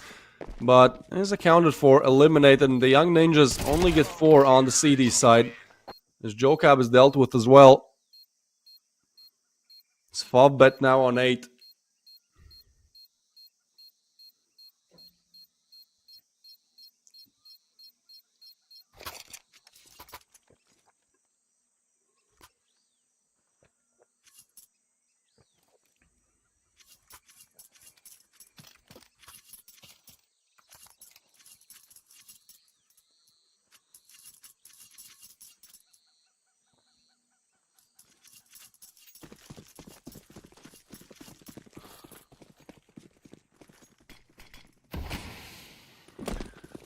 So, pistol round comes up. Young Ninjas have to get it. 4 is the minimum on the CD side, but it does mean that you convert the pistol on the T. That's the rule. I don't make rules. I'm sorry, and it seems like Young Ninjas are looking to do it. They get the first, they get the A side cracked open. Oh, and Jocab, that's nasty. Frag on Bondik. Kaspersky with another, and that's it. That's the plan down. That's a round, isn't it? Marix, what can you do here? Frag, okay. Tension gets one as well. Hold on. 3v5, huh? No kits, 1 smoke. I'm gonna smoke it off, and well, good luck. Molly comes in, gonna deny it. Ooh, hold on. Marks gets another frag. They tap it. Oh, hold on. 1v5. It does work out. The long defuse. The Young Ninjas lose a 2v5 there. That's really just soul crushing. Oh boy. I think that's it. I'm sorry, like, shouldn't say it, you know, should remain not even unbiased, just like optimistic for both sides. But as a caster, but like, you have to win that round, and not only you lose it in the worst possible way, maximum tilt way to throw that round away. 9 on the board for Favbet. And the Young Ninjas, off of that plant, are able to force sub. But look, they lose this round. This is Favbet on 11. Long range. Jocab does connect the shot. He's dinked low, but what matters is that he survives. Tension is on the other side with a scout. Tags them up again, so a lot of them are low. Tags one more up and smash. Looking to do it all again. Tries to get in front of the issue. Here's Mistem. Long range peek will come in. And again, they're all so low. Look at Mistem. Look at Blue Phoenix. So last time a 2v5. This time a 2v4. Kaspersky does find one. So, well, good luck, Bondik. It's going to be A after all. But Bondik spotted. And look at the HPs. Like, pretty much everyone 50 or lower. A weird round, but what Young Ninjas are not able to do in the pistol, at least they recover, like, they just don't care about losing the pistol, I guess. They recover instantly, convert the force. Now Favbet put on just pistols.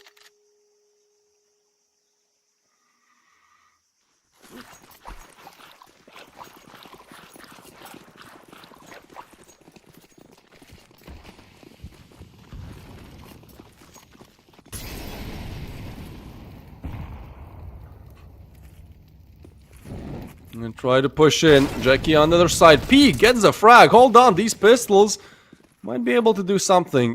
Immediately refrag though. And now Tension on the other side. Yeah, this is more like it.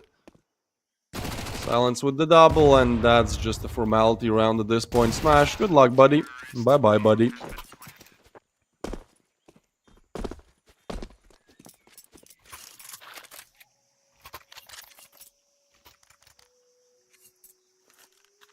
Caster cursing coming? Yeah, I'm sorry. I should have remained as neutral as possible. As soon as I was like, you know, Favbet, this is looking amazing. They convert the pistol in a 2v5.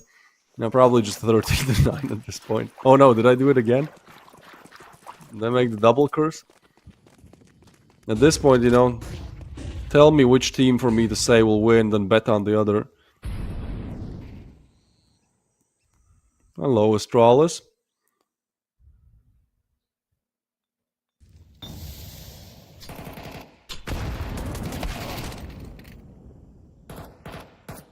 Blue Phoenix with the frag.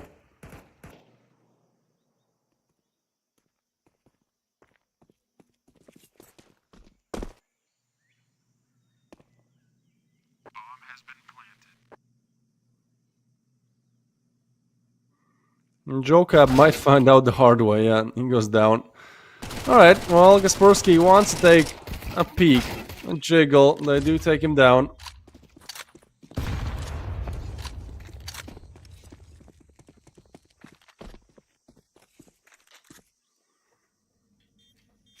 Down to a 2v3 it goes.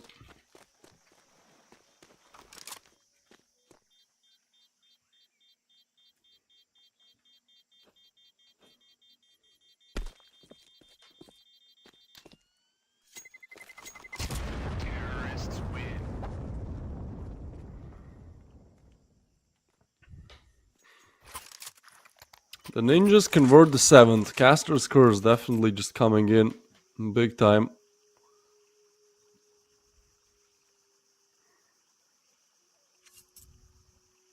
Look, I just hope it's a close game, right? I think both teams on double digits is very likely here. And with everything we've seen, 13 to 7, 13 to 8, yeah, it's close, it's back to back, but it lacks a little bit of that end game suspense that I think everyone loves. So, perhaps this is the one where that really happens. Fobbet buy up. They lose these rifles, they're back on pistols. We're on equal playing field here. Oh, and that's just a freebie. Oh, that's miscommunication. Smash gets one, but only the one. And yeah, definitely the comms are not looking great in that one. Young Ninjas look to execute towards A. That Molly is gonna help them so much. Bomb plant to come in. Bond, they close by. As soon as the Molly fades, he might catch a little bit of a timing here as he peeks. Here's the reload as well. It's unfortunate. Gets caught on the drop. Missed him, doubles up. And again, missed him with 2 impactful frags. I mean, this is a 3v3 round that Fobbet have to win and missed him. He was so quiet on Vertigo. Really no impact. But in this game, he gets his first 2 frags to convert a crucial, I believe it was 3rd round for Ninjas. And here as well, this is a big crucial round. He gets the impact frags. So even though he's the bottom fragger on the team, on 9 to 11, reminds me of that frag, dude. Nothing matters. Fobbet is currently on pistols. Gonna be a 9 to 9 here.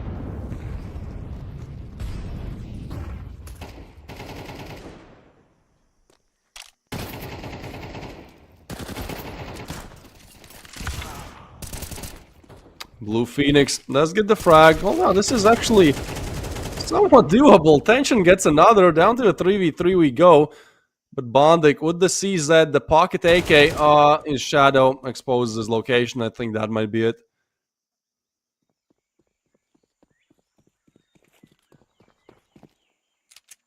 So this becomes an equally sided game now, and Ninjas on the T side seem to have done a lot to keep this one alive. Well, Smash does get missed him.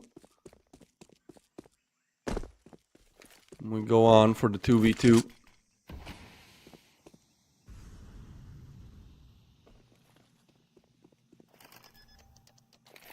Plan to come in. Kaspersky is low, but in a good position to find the first. And now Tension has to retreat back. AK only. Gotta save it.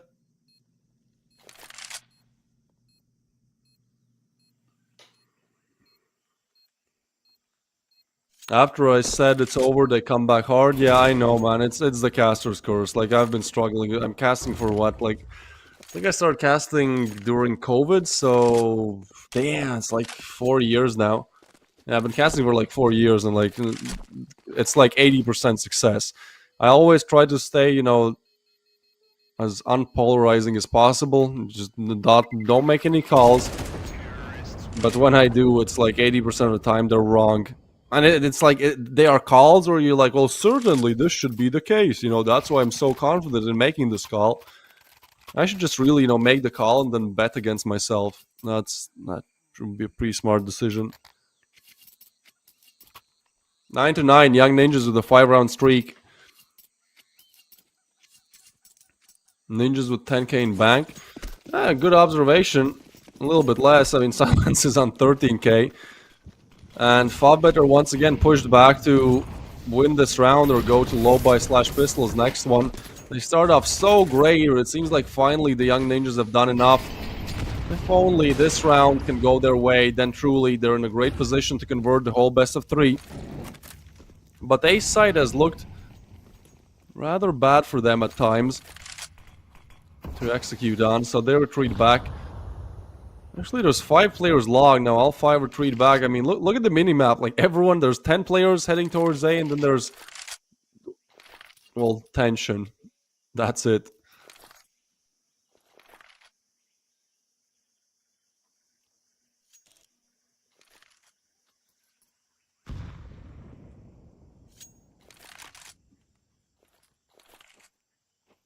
So on we go. Boost comes in. Long range, able to tag it up, but Mark's lucky to escape on 6. Molly is not going to tickle him just yet.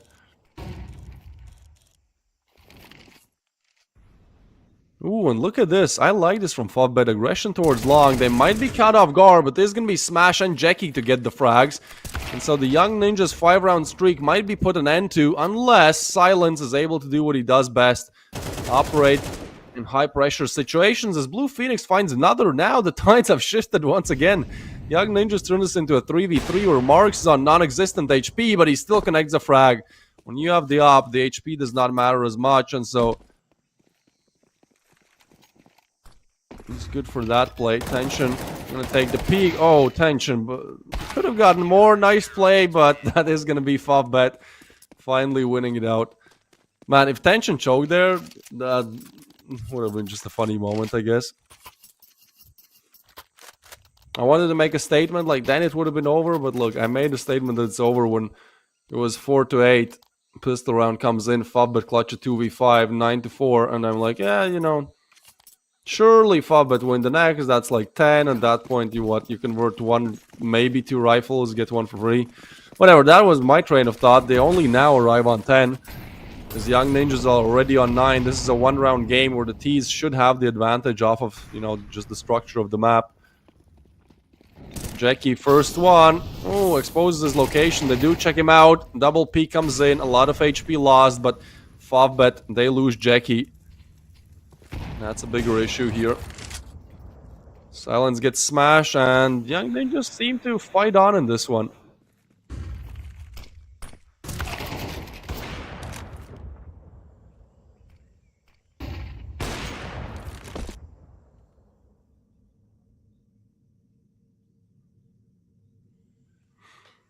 So 2v4, and I mean, you want to save these weapons.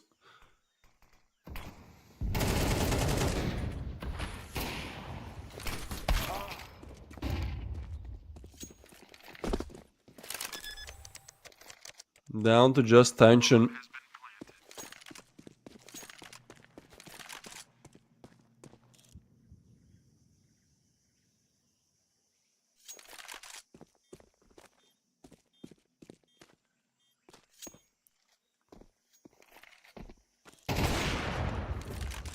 Player eliminated. But I mean, last thing that Young Ninjas care about right now is money. Like their pockets are full. It's falling out of their pockets. In fact, look at this. It's like so much cash on their side. Marks with a 73% headshot rate. God damn, this guy's a machine.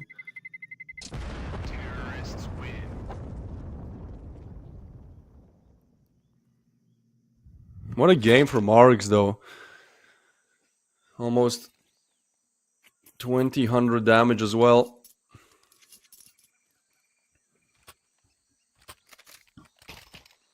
Well, guess what? I said I want this to be a close game. After 3-7 and 3-8, you know, this would be the cherry on top. Perhaps even an overtime game would really pay off, you know, waiting for map 3. Well, we do get double digits on both. And we get Fovbet, 3 players on $0, 1 on 50. So they lose this. Might be 12 for Ninjas, but in fact, there's going to be Tension with the opening frag. Big one found, looking for more. Double setup there towards Cave. This might get weird as they peek in. Tension stays strong. 18 on the board and looking to get even more. They still execute towards V. No way Jocab just... Oh, the timing here on Jocab does not work out anymore, I guess. Bondig though. Tension gets the third. Okay, alright, Tension. Okay, go for the ace. Why not? Oh! The ace.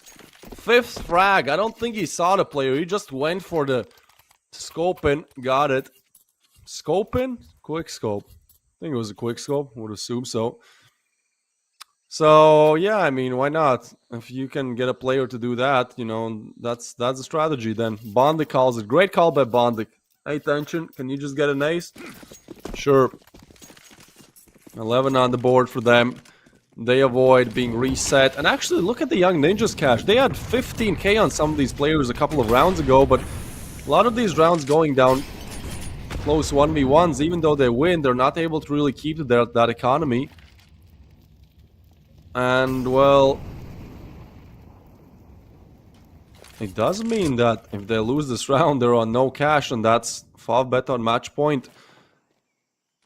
This was 9-4 for Favbet, and even though Young Ninjas have done everything in their power to make it close, this is still a one-round game. 1 round in the lead for Favbet. Now, mid control taken, lane control as well. Map might be split in two. There's only really Marix to deny it. It's a weird angle, though. But B execute definitely coming in. I mean, look at the radar. Could not be more sighted towards B. Jackie has to do it all. Has been having a rather quiet game, uncharacteristic from the young gun. But Bondik, last time it was Tension. Bondik is on 9 frags, but man, he gets a huge impact frag there. Meanwhile, CT is kind of cleared out. This is a weird timing. Jocab could catch Tension off guard, somebody off guard. Ooh, he scoots past, I think. Meanwhile, Bondik will return to them later. This is a fight for Cave. And Jocab does get one on A. So now I think they're just looking to all rotate towards A. Tension. Last round got an Ace. This round has to do it again. Missed him, eliminates Marix as well. And Tension misses his first. Looking for the second. Does hit the second. Molly down. Bondik is there as well. As the Young Ninjas go for the plant, they will try to deny it. And Blue Phoenix can't do it all.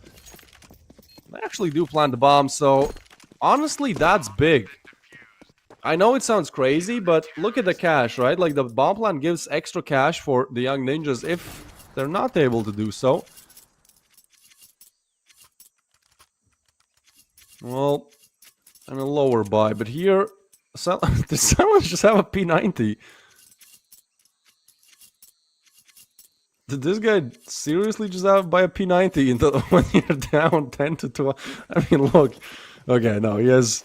Whatever buy that was, he has now figured out to not do so.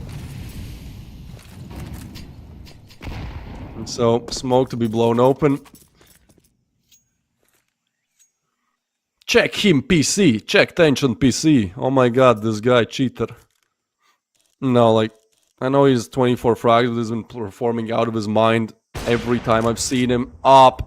Hits his shots again, talking about him. Second one missed, but it's gonna be hard to eliminate him. Marix gets a double smash with another, and that might be it. The Young Ninjas, the champions of the previous Prodigy series,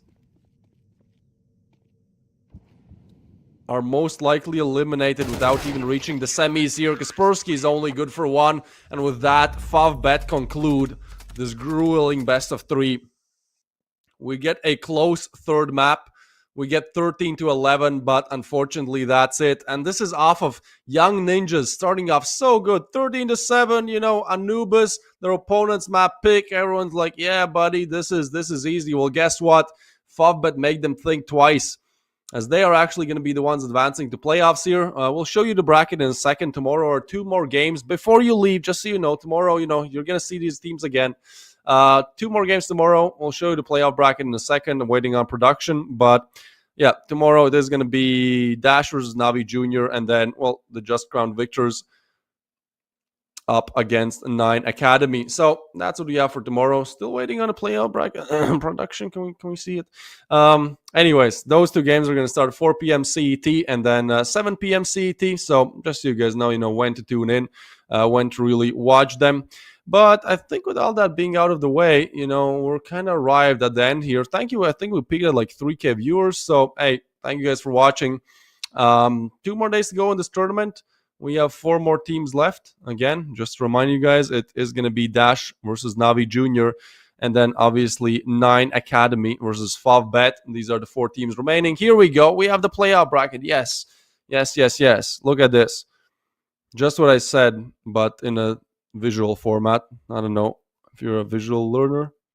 All right. Yeah, it's going to be Navi Junior versus Dash and 9 Academy versus Favbet. Tune in at 4 p.m. CET, 7 p.m. CET for the next game, that being 9 versus Favbet. But with all that being out of the way, thank you guys for watching. Thank you, production, for making this possible. And yeah, I'll see you tomorrow. Until I walk awake, scream my mind, I shout, the ground shakes. How much can I take? My mind will break. Will it break? Can I take? Can I be your superhero?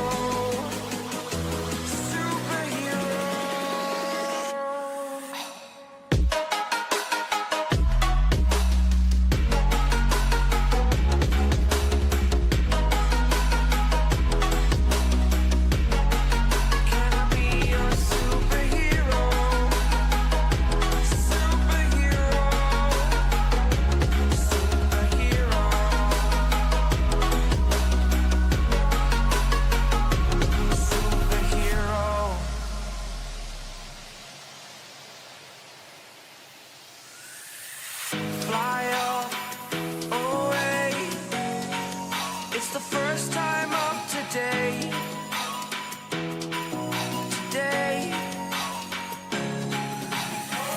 To dream, believe.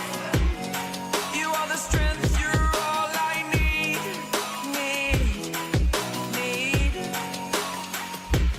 Oh, gonna give it a shot. Only one of me to shield you all from the enemy. You're a superhero. You're a superhero.